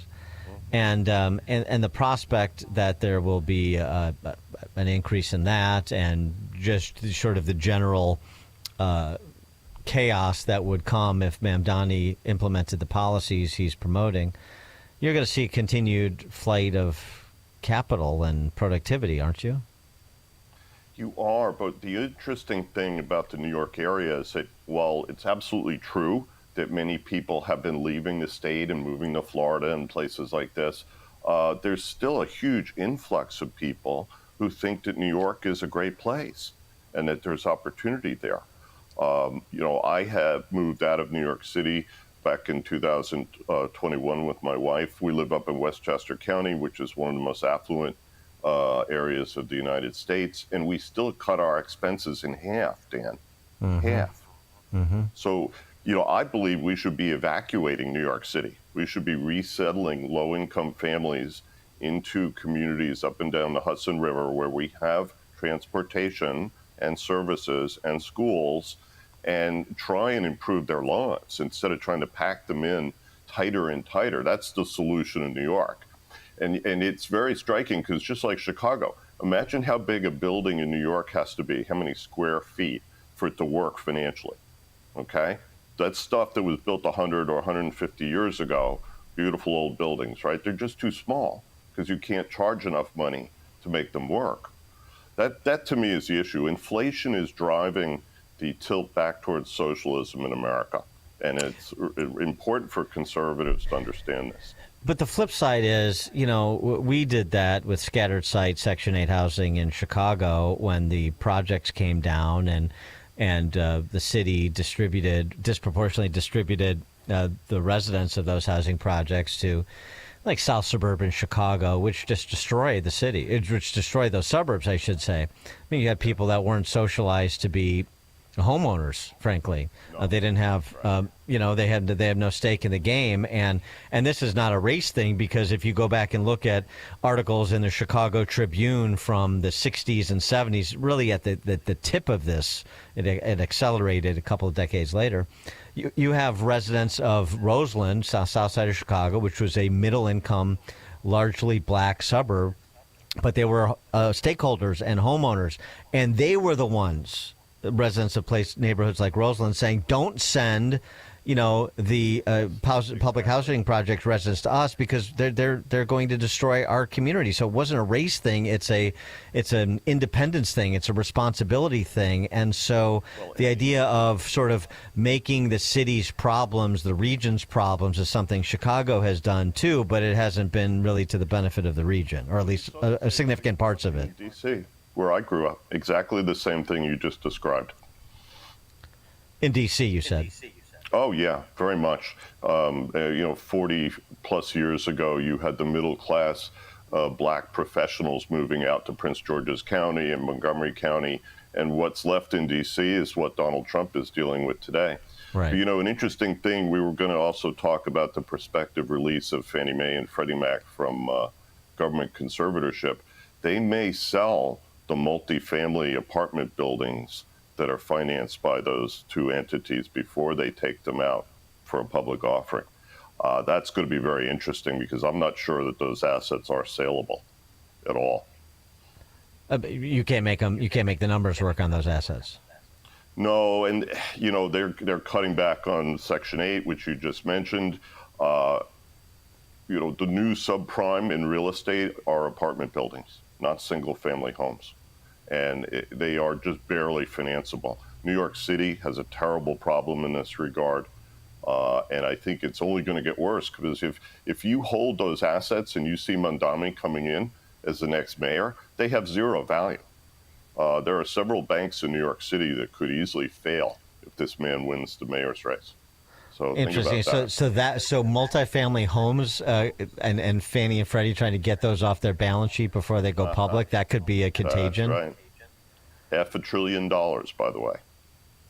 Big number. And one of the big boys that are buying up single family homes and I assume multifamily as well, wouldn't come in and take them for a song. No, because even if you get them at 25 cents on the dollar of the original, the last valuation, it still may not work. If you can't raise rent to keep up with your operating expenses, it does not work. And this is the terrible tragedy that faces many low-income families in these cities, which is that they don't have the ability to increase their income, and yet the landlord is sitting there with operating costs that go up every day. Most of the buildings in New York City are unionized, so all the staff is expecting a salary bump every year, and it just kind of snowballs from there. And so, like this is sort of we're using New York as the microcosm, but this is a conversation about big city America, which we have often on this show, given we're in Chicago. So, I mean, what do you see as the way out? Is it a bottoming out a la Detroit? No, I think you have to go back to market pricing for all real estate. And then you have to subsidize it selectively to help people who, for example, have banged up credit but are working. You have families out there in my community. I live in Austin, right on the Hudson River. It's where Sing Sing is, by the way. And it's a wonderful community. It was originally Italian and Portuguese. Now it's Latino. They work their asses off. They build businesses. They are out every day hustling. And that's what we need to encourage. That's how you improve people's lives. So it's like the Aspen model, right? You can't have a workforce can't live there, so you set up subsidized housing, like townhomes and stuff, not far from downtown, and you subsidize to incomes up to like $400,000. I mean, it's crazy, but that's what you do because these are productive people. They're integral to the enjoyment of Aspen, and so these are the deals that you make. Yeah, and I'll give you another example. The progressives, especially during the Biden administration, were constantly trying to force Fannie Mae and Freddie Mac to do what they call mission lending, low-income lending. But that's insane. Nobody who has a low-income situation who's looking for their first mortgage, a starter home, first-time home buyer, right, would ever go anywhere except the FHA. Because at the FHA, they don't risk price you based on income. They don't play that game. Fannie Mae and Freddie Mac are for the middle class. They subsidize middle class home ownership, the building, realtors, all of the components of the housing complex are subsidized by them. But they're no good at all when it comes to addressing low-income housing needs. Not at all. Yeah, I mean, it's interesting. You have even the likes of Tiny Dancer, that would be Rahm Emanuel, a translation there for you, writing in the Washington Post about what's depressing America's young men, and he describes two overlapping problems as he's trying to position himself to run for president here. And he's trying to appeal to the 18 to 25-year-old MAGA men that the Dems can't seem to crack. The U.S. is too. Pritzker? Yeah, could be. Wouldn't that be fun? The U.S. has two overlapping I would problems. Love that. The housing crisis. Look, go ahead. Yeah, they'll destroy the Democratic Party between Mondami and Pritzker. That'll be great to watch. No, it will be. But Rahm argues two overlapping problems: the housing crisis and despondency in young men. And of course, he argues that the former contributes to the latter because they can't put down a stake in society right now and feel like they're, independent and can support a family and provide. They're providers because a house is outside their reach. That's right. But, as much as I am delighted by the progress of President Trump, ultimately conservatives have to face facts that if we don't eliminate the budget deficit and deal with this with finality, we can't address inflation. And inflation is going to feed a growing socialist tendency in America. So I disagree with George Will in that regard. That's not contained. That's the problem. No. It affects everyone. Where do you think the economy is in terms of its vitality? A lot of argument about the GDP number that was out last week and the phony baloney jobs numbers and so forth. But just because of, foreign direct investment, rebalancing of trade relationships, the animal spirits that have been unleashed through deregulation, that we're going to be doing okay for the foreseeable future. What's your view? I think the economy is still running hot because of the deficit spending and some other factors. Interest rates have certainly had an impact on housing, negative impact. But I think overall we're a long way from falling off the edge of the table. A lot of people keep predicting some apocalyptic turn in the economy. I don't see that. I think we're just going to kind of muddle along and go sideways, simply because, again, there's so much cash in the markets today. If you saw some of the things that I watch in the market for credit, assets that nobody should even look at, Dan, but they're being bought hand over fist. I believe right now, if Donald Trump wants to raise not $30 billion, but a couple $100 billion, they should buy back all of Fannie and Freddie's common voting shares and issue preferred. Because what do people want right now? They want income. They want certainty, to your point, right? And so, give the market what they want. I don't see a big economic crash on the horizon, though. But you see the trend lines that have been manifest over the last, since COVID, let's say, continuing in terms of a flight to quality and the distribution away from big cities and blue states, frankly. Yeah, think about what I was saying before. I lived on Central Park South. I was in a rental. I didn't want to buy a crazy apartment for $4 or $5 million. And moving out to Westchester County, I live across the road from Sleepy Hollow Country Club, which is one of the most beautiful parts of America, the Hudson Valley. And we cut our expenses more than in half and bought a house. So I think that's the answer for working families. Get them into a place where they can actually put down stakes, as you said. That's how you start to turn this around.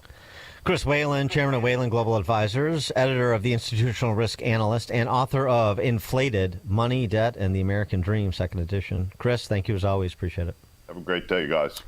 You too, and Chris Whalen joined us on the Turnkey.pro answer line.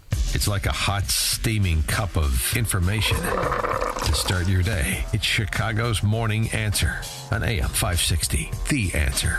You need a construction company, but who? Call CrossCom. A construction company you can trust that shares your Christian and conservative values. For decades, CrossCom has been doing work in Chicagoland, Northwest Indiana, and Wisconsin. Roofs, siding, windows, doors, gutters, basically everything for your home or business, even solar. Quality work and professional services that make you feel great about your decision to work with CrossCom. Call CrossCom. 630-871-5500. Give them a chance to earn your business. If your repairs are due to storm, fire, or flood damage, you need to call CrossCom. They're licensed public adjusters. They work for you, not the insurance company. CrossCom will work to get you the money you deserve, the maximum payout. They know the insurance companies and how to deal with them. They win for you. Call CrossCom. CrossCom Construction and Public Adjusters. This is Dan Lights with CrossCom. You can trust us with your home or business for high-quality work and fair prices. It's the only way we do business. 630-871-5500. CrossComPublicAdjusters.com.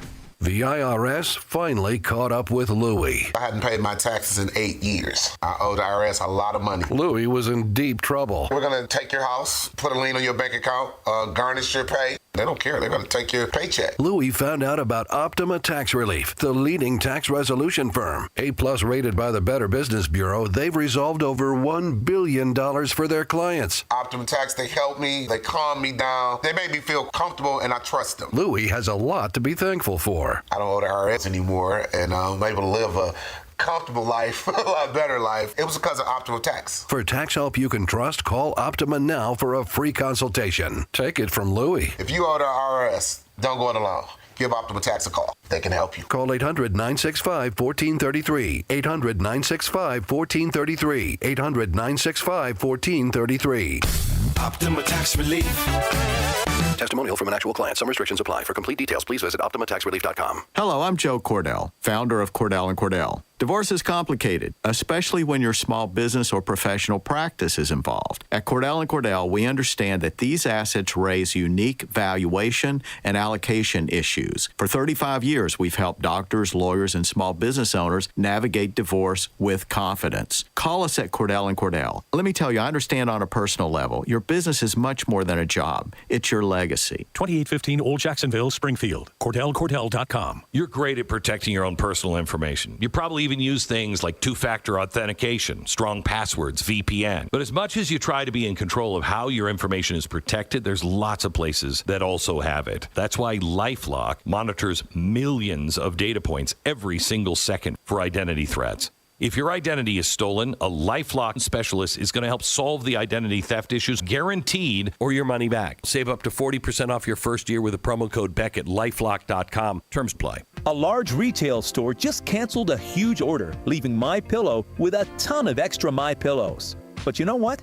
That's their loss and your gain. MyPillow is offering the Classic Collection for wholesale prices. Only $19.98 for a standard MyPillow. But it gets even better. For a limited time, they're going to offer the entire Classic Collection at wholesale prices. Get queen-size MyPillows for just $24.98. Upgrade to king size for only $29.98. Get the body pillows for $39.98. And the multi-use MyPillows for only $12.98. So go to MyPillow.com and use promo code LIBERTY or call 800-489-0201 to take advantage of wholesale pricing and receive $100 in free digital gifts when your order is $75 or more. That's right. Get the standard MyPillow for only $19.98. So go to MyPillow.com or call 800-489-0201 and use promo code LIBERTY. That number again is 800-489-0201. Promo code LIBERTY. AM 560. The Answer. At 8:38, we'll be joined by our friend Bob Woodson, founder and president of the Woodson Center, author of A Pathway to American Renewal. We'll talk about the ongoing fallout from that melee in Cincinnati and the implications on racial harmony in this country. That's Bob Woodson at 8:38. Now we check the headlines.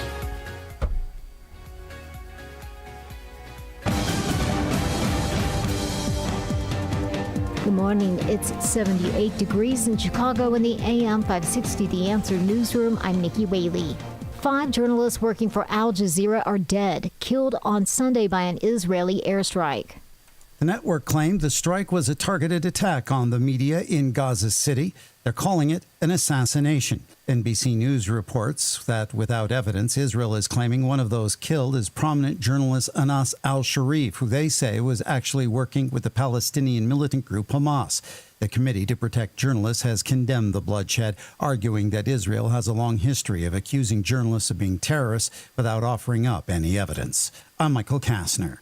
Vice President J.D. Vance is defending GOP-led redistricting efforts in Texas, saying they're necessary to ensure fair representation. In an interview with Fox News' Sunday Morning Futures, Vance claimed that Democrats have tried to rig the game in their favor for years and that Republican efforts to redraw congressional maps is essential to restore balance. We're just trying to rebalance the scales and, frankly, push back against a very unfair system created by the Democrats. They have tried to rig the game for Democrats and against Republicans. And thankfully, under President Trump's leadership, you finally see some spine. His comments come after Texas House Democrats fled the Lone Star State to keep the House from having the minimum number of members needed to proceed. This news update's delivered to you by Quick Delivery Service. Visit quickdelivery.com when you need same-day delivery, local delivery when you need it from safe, licensed professionals. Go to quickdelivery.com now to schedule your delivery. A check of the roads coming up in 2 minutes on AM 560 The Answer. Town Hall News, where conservative voices cut through the noise from breaking headlines to fearless opinion. We report what matters without apology. Written by people who actually believe what you believe. Town Hall tells the stories the corporate press buries, from President Trump to Capitol Hill, from pivotal elections to your everyday lives. Join the movement at townhall.com. Real stories, real reporters, real conservative media.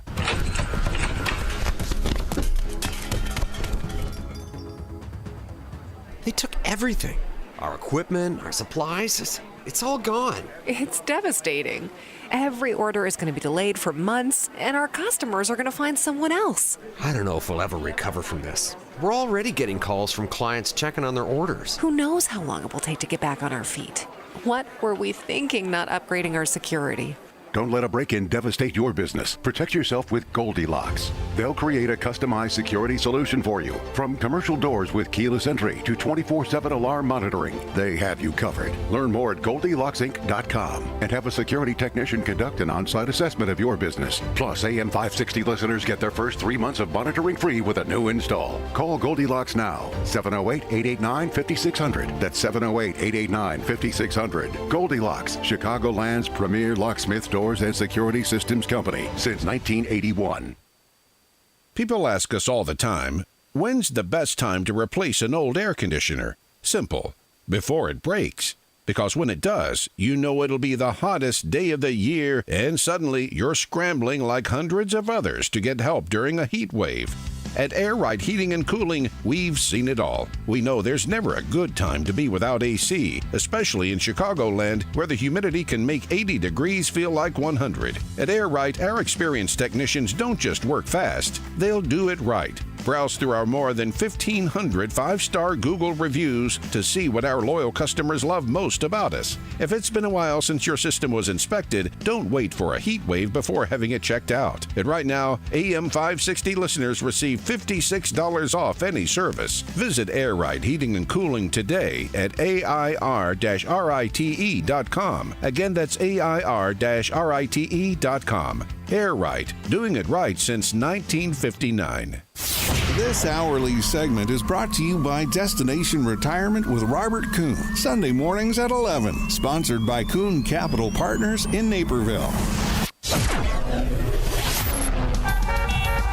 From the Team Hawkburg Traffic Center, I'm Nikki Whaley. On the Edens, inbound from Lake Cook to Montrose, 15 minutes, outbound 17 minutes.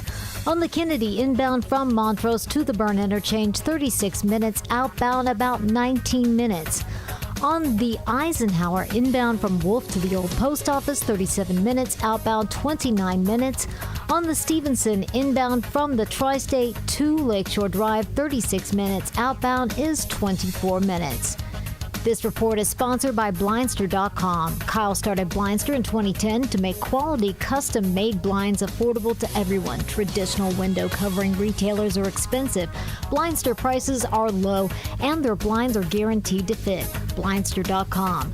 Chicago's Morning Answer continues next, but now I check your forecast from the National Weather Service. Today will be mostly cloudy and humid with a thunderstorm reaching a high of 86. Tonight, expect mostly cloudy skies with warmth and humidity along with a thunderstorm and a low of 73. Tomorrow will bring variable cloudiness, a few showers, and another thunderstorm, all under humid conditions. The high temperature will be 85. I'm meteorologist Jason Caterina on AM 560, The Answer. Get the latest weather, traffic, and news updates online at 560theanswer.com. Now, from the Signature Bank Studios. If you're looking for the latest news, insight into what it means, and the sharpest opinion, there's only one station in Chicago where you can turn, and it's this one. We're AM 560, The Answer.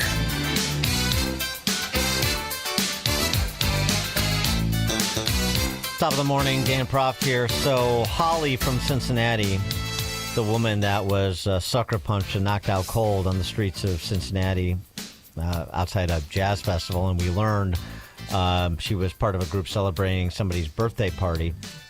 This is a couple weeks back. Of course, 6 individuals have been arrested to date in connection with the street fighting that occurred, really mob action, with a bunch of people beating up a man and a woman. There have been allegations that there were, because this is a black and white thing, as everybody knows at this point, that some of the whites involved in the fighting that were on the receiving end of it somehow instigated it, but there have been none charged at this point. Anyway, Holly had that press conference last week where she sort of lamented the fact that people were standing around filming what was going on rather than calling 911. That this is perhaps more of a problem in Cincinnati than the local officials would like to admit. And that's why they tried to tamp it down by using phrases like some adults fighting and being chastising the public to withhold judgment until all the facts are in and so forth. So Holly was on Laura Ingram's show on Friday, and she had this to say about when she intervened in the fighting that was ongoing, that she happened upon, and why. Well, everyone was standing around recording and egging it on and, cheering to them. And I kept waiting for the police to show up and waiting and terrified, And when I realized the police weren't going to come, I could hear someone, the man that I jumped in front of, literally crying to God, please God, somebody save me, somebody help me. It was the 3rd time he had been knocked down and kicked in his face over and over. Somebody had told me 57 times. They had counted through all the videos. And I knew that if I didn't jump in, if he had fallen down one more time, he would not have made it out alive. No, I had just met him that night, just a few hours before he came to the birthday party, and that's how I met him. So that literally, she was a good Samaritan trying to intervene to just stop the fighting, and then she got sucker punched, as everybody has seen by now. She also added a little bit more color to how long this was going on. That not all of it is captured by the videos that have been circulating, but it doesn't mean the videos that have been circulating are inaccurate representations of what was going on. It was going on for quite a while before law enforcement showed up, which is another question maybe for that Janet Yellen lookalike who's the police chief there. I want to say at least a solid 15, 20 minutes this was going on. I mean, the videos that you see are little short blurps, but this was going on for so long, it was ridiculous. And it was like one crowd would come in and start beating on them, and then another crowd would come in and take their turn. So it wasn't going to stop. It's not like one crowd came in and had their fun kicking them, then there would be more that would come join in. And so I've disgusted at the people who were recording and they didn't call 911. The one person who did call 911 was a victim, one of the guys who had got curb stomped, and then he was able to sneak away and call 911. For more on this, we talked about his piece in the Wall Street Journal on the topic a bit last week, but it's always more fun to talk to him about it in person. Bob Woodson is the founder and president of the Woodson Center. He's also the author of A Pathway to American Renewal, Red, White, and Black, Volume 2. Pathway to American Renewal is the book. Bob, thanks for joining us, and appreciate it. Always a pleasure, Dan. So, with now a couple of weeks of information flow around the incidents that occurred on that fateful night in Cincinnati, your take is what? Well, first of all, that the mainstream media never covered it at all. If it wasn't for social media, we wouldn't even know about it. But if the perpetrators were white and the victims were black, it would have been plastered all over the paper. They would be rioting, and it would be made a national issue. And that's really disturbing because, the kind of people, I represent a lot of low-income people, and this racial grievance perspective that dominates all these situations has the consequence of making life worse for the very people they say they're trying to protect, and as low-income blacks. They're the ones who suffer the consequence. The question is, in the city, where were police officers? How could you have at 3 a.m, hundreds of people blocking an intersection and not have one police car there? No one talks about that. Yeah, and as you heard from Holly, too, this melee to have been going on for 15 or 20 minutes. Exactly. Where were the police? You mean tell me a major nightclub like that lets out and the streets are being blocked and people are fighting and there's not one police car in the area? Why do you have to call them? There should have been 4 or 5 on the scene just to monitor that kind of flow. So that's really incompetent on the part of the police department. They shouldn't have to be called. They should have been there in the first place. And then when this could no longer be ignored by the legacy media, we immediately get, and to your point about how it would have been covered had the racial roles been reversed, as it were, then we immediately, this sort of devolves into, there were exigent factors that have not been fully contemplated. You have one pastor there standing with the mayor of Cincinnati saying that he wants to see all the mugshots because there were white people responsible for instigating this fight. There were allegations that racial epithets were used, although there's not really a lot of evidence to support that. And again, there have been no arrests of white individuals made. You hate to talk about it in those terms, but I mean that's sort of the comments of that pastor and to some extent the mayor sort of demand that we do. Exactly. I wrote about Cincinnati back in 2011 because that's the start of when a white police officer shot and killed a young man who was fleeing him, and he was exonerated, and it touched off violence and a boycott of the city, and it really started the whole phenomena of police nullification, what they call sometimes a Ferguson effect. Because what happened in Cincinnati back then, and I wrote about this, is that the police said, okay, if we're going to be accused of racism every time we intervene, then we will just soften our approach to enforcing the laws in these black high-crime neighborhoods. And as a consequence, in 1 year, the murder rate went up almost 800% in low-income black neighborhoods. It wasn't these pastors or civil rights leaders who suffered the consequence of police nullification. It's always the people in the most vulnerable neighborhoods. They are the ones who suffer. And that's why I wrote in my column that it's almost a return to the pre-civil rights South and during the Jim Crow era, when if a black committed a crime against another black, he wasn't punished many times. And we said that compromises and devalues black life.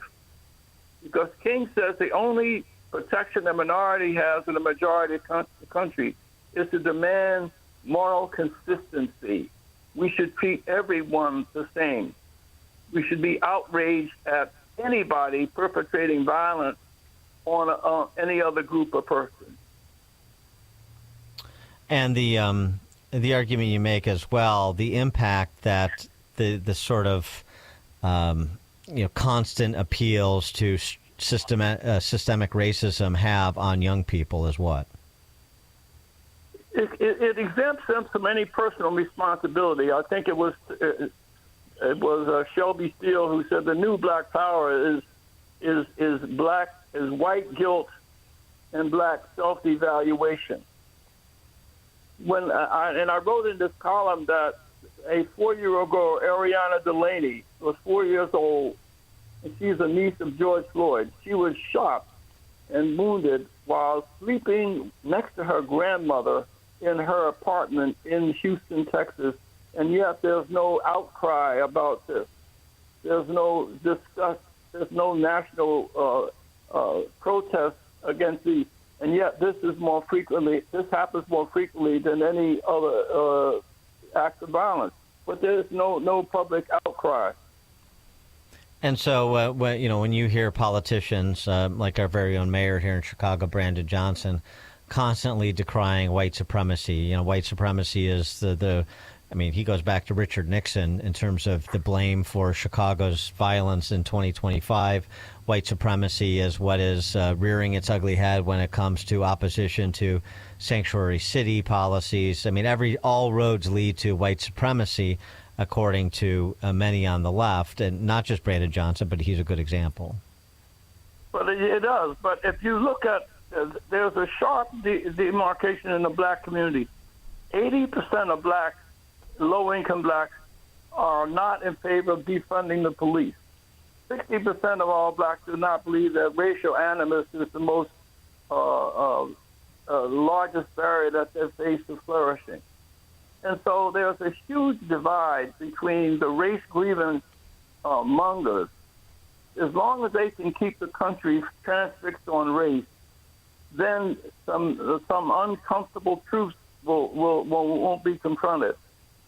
One of the goals of the civil rights movement was to elect blacks to office with the expectation that conditions will improve for all blacks.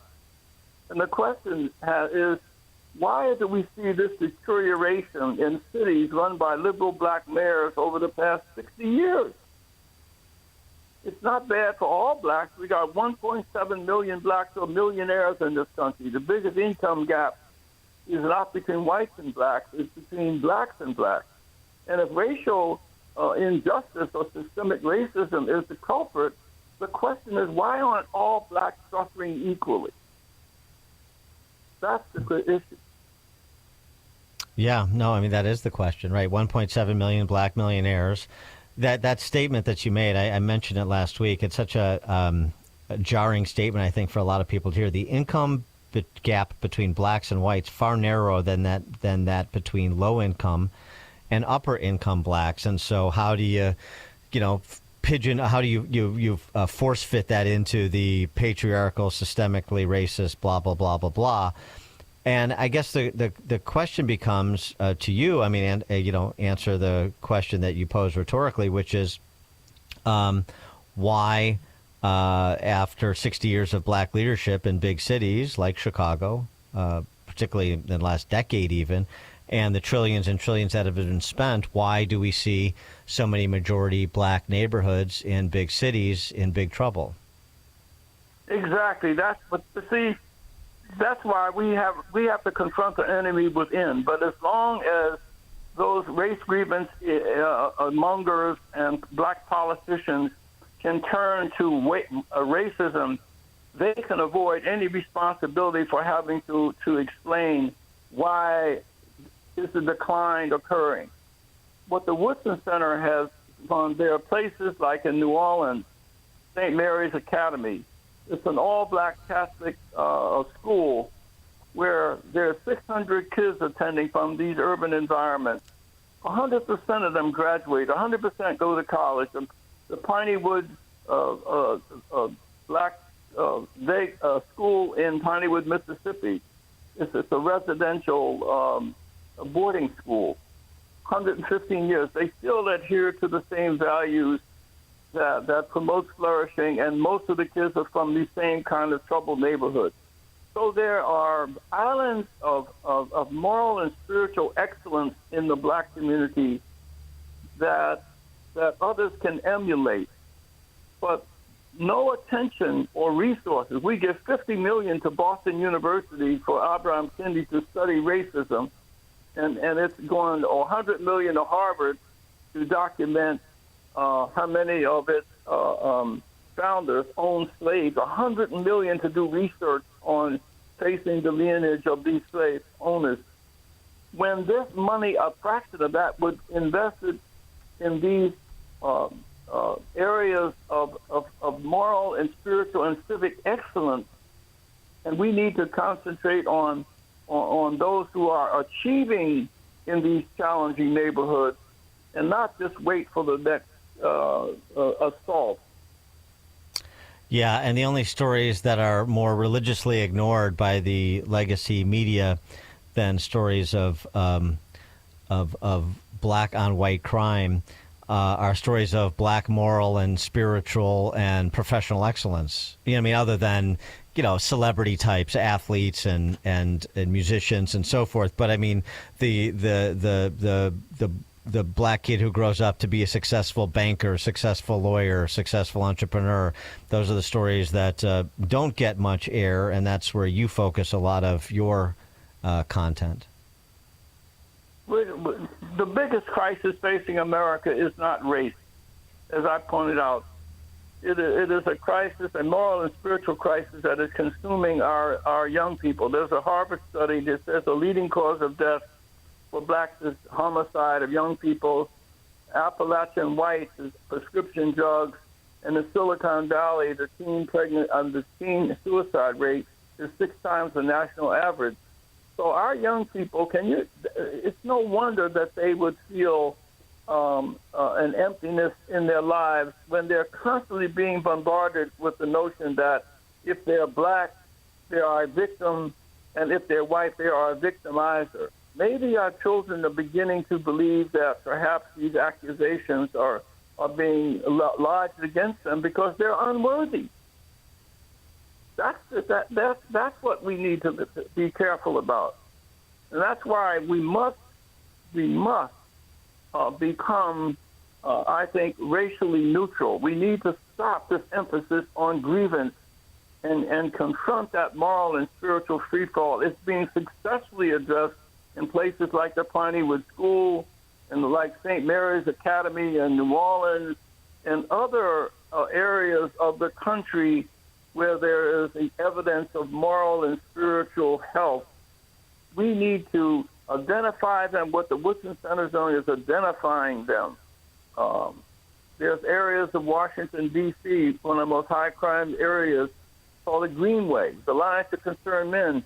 Violence is down 90% in that community because the community has responded by taking responsibility for promoting peace in that community by presenting young people with moral mentors and character coaches. But these are solutions coming from within the community, not from outside of the community. But are you happy? Ignored and don't get resourced. Are you happy that Trump has taken his attention to Washington D.C. and the relative incidents of violent crime there? Well, I agree with part of it, but you must do weed and seed. You're not going to solve this problem by saturating it with law enforcement. Mm-hmm. That's weeding. I think that if kids do serious crime, they need to do serious time. But that's not enough. You got to foster, you got to seed. And the seeding of it is supporting indigenous organizations in Washington, like the Alliance of Concerned Men, that have their presence in these high crime areas and doing a great job of promoting transformation and redemption on the part of these young people. Unfortunately, the Attorney General, the Eugene Puro, who is the U.S. attorney in Washington, she made a statement that, well, we shouldn't have killers as mentors. Well, I would like to remind her that there was a man called Saul who used to be a killer too until he had a Damascus experience. Now they call him Paul. Weeding and Seeding. Bob Woodson, founder and president of the Woodson Center, author of A Pathway to American Renewal, Red, White, and Black, Volume 2. Bob, thank you as always. Appreciate it. Thank you. And Bob Woodson joined us on the Turnkey.Pro answer line. There's only one radio show in Chicago talking about today's biggest stories and telling you what they really mean. That show is this one, Chicago's Morning Answer on AM 560, The Answer. Wow. At the time of this being written, both gold and silver are up some 40%. That's 40% in just 1 year. In fact, this past year, gold has broken all-time historic records by hundreds of dollars an ounce. And unlike all other financial instruments used today, that historic record goes back thousands of years. In times like these, prices have never been better on most collector and gold coins. Fox Valley Coins in Naperville is trying to keep up with demand. So they're paying the most ever on not only most gold coins and bars, but also those old coin and paper money collections. They're especially looking for the scarcer dates and higher grade coins. Take advantage of the record high market price and our huge demand now, whether you're buying or selling, or just want to find out their worth. Fox Valley Coins is the place to go. Fox Valley Coins is on Route 59, just 1 light north of I-88 at the Naperville-Warrenville border. Family-owned integrity since 1981. Hey, it's Mike Rohn. If I have a choice, I like to do business with companies that actually stand for something. That's why I switched from Verizon to Pure Talk. No offense to Verizon, I'm sure they stand for something. I just don't know what it is. Pure Talk, on the other hand, is a veteran-owned company that supports our military in a big way, and I appreciate that.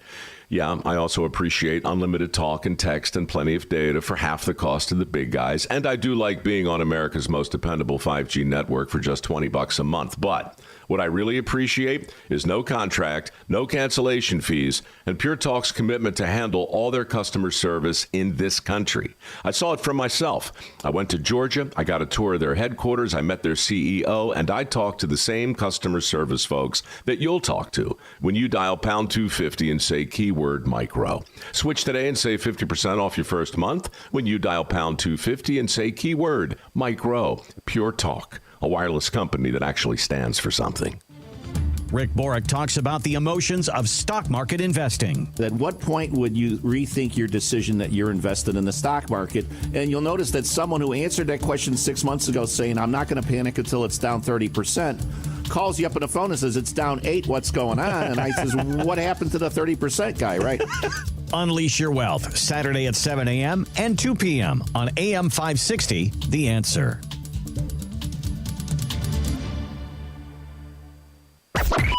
AM 560, The Answer. Just a postscript to Bob Woodson's observations, too. It's not just black on white crime. It's also on the streets, how it's covered in the press. It's also how it's tackled in the courtroom. I don't know if you saw the 2 elderly pro-lifers who were beaten up, and a Baltimore judge who released the assailant basically gave him a walk because, they're pro-lifers. Anyway, thank you for joining us on this edition of Chicago's Morning Answer. Back tomorrow with more. It is now 9 a.m. on AM 560 WIND Chicago. We're about to hear from President Trump. I'm Dave Anthony, Fox News, further detailing his plan to what he says, make the nation's capital great again, deploying more federal law enforcement to fight crime. President Trump is vowing to clean up the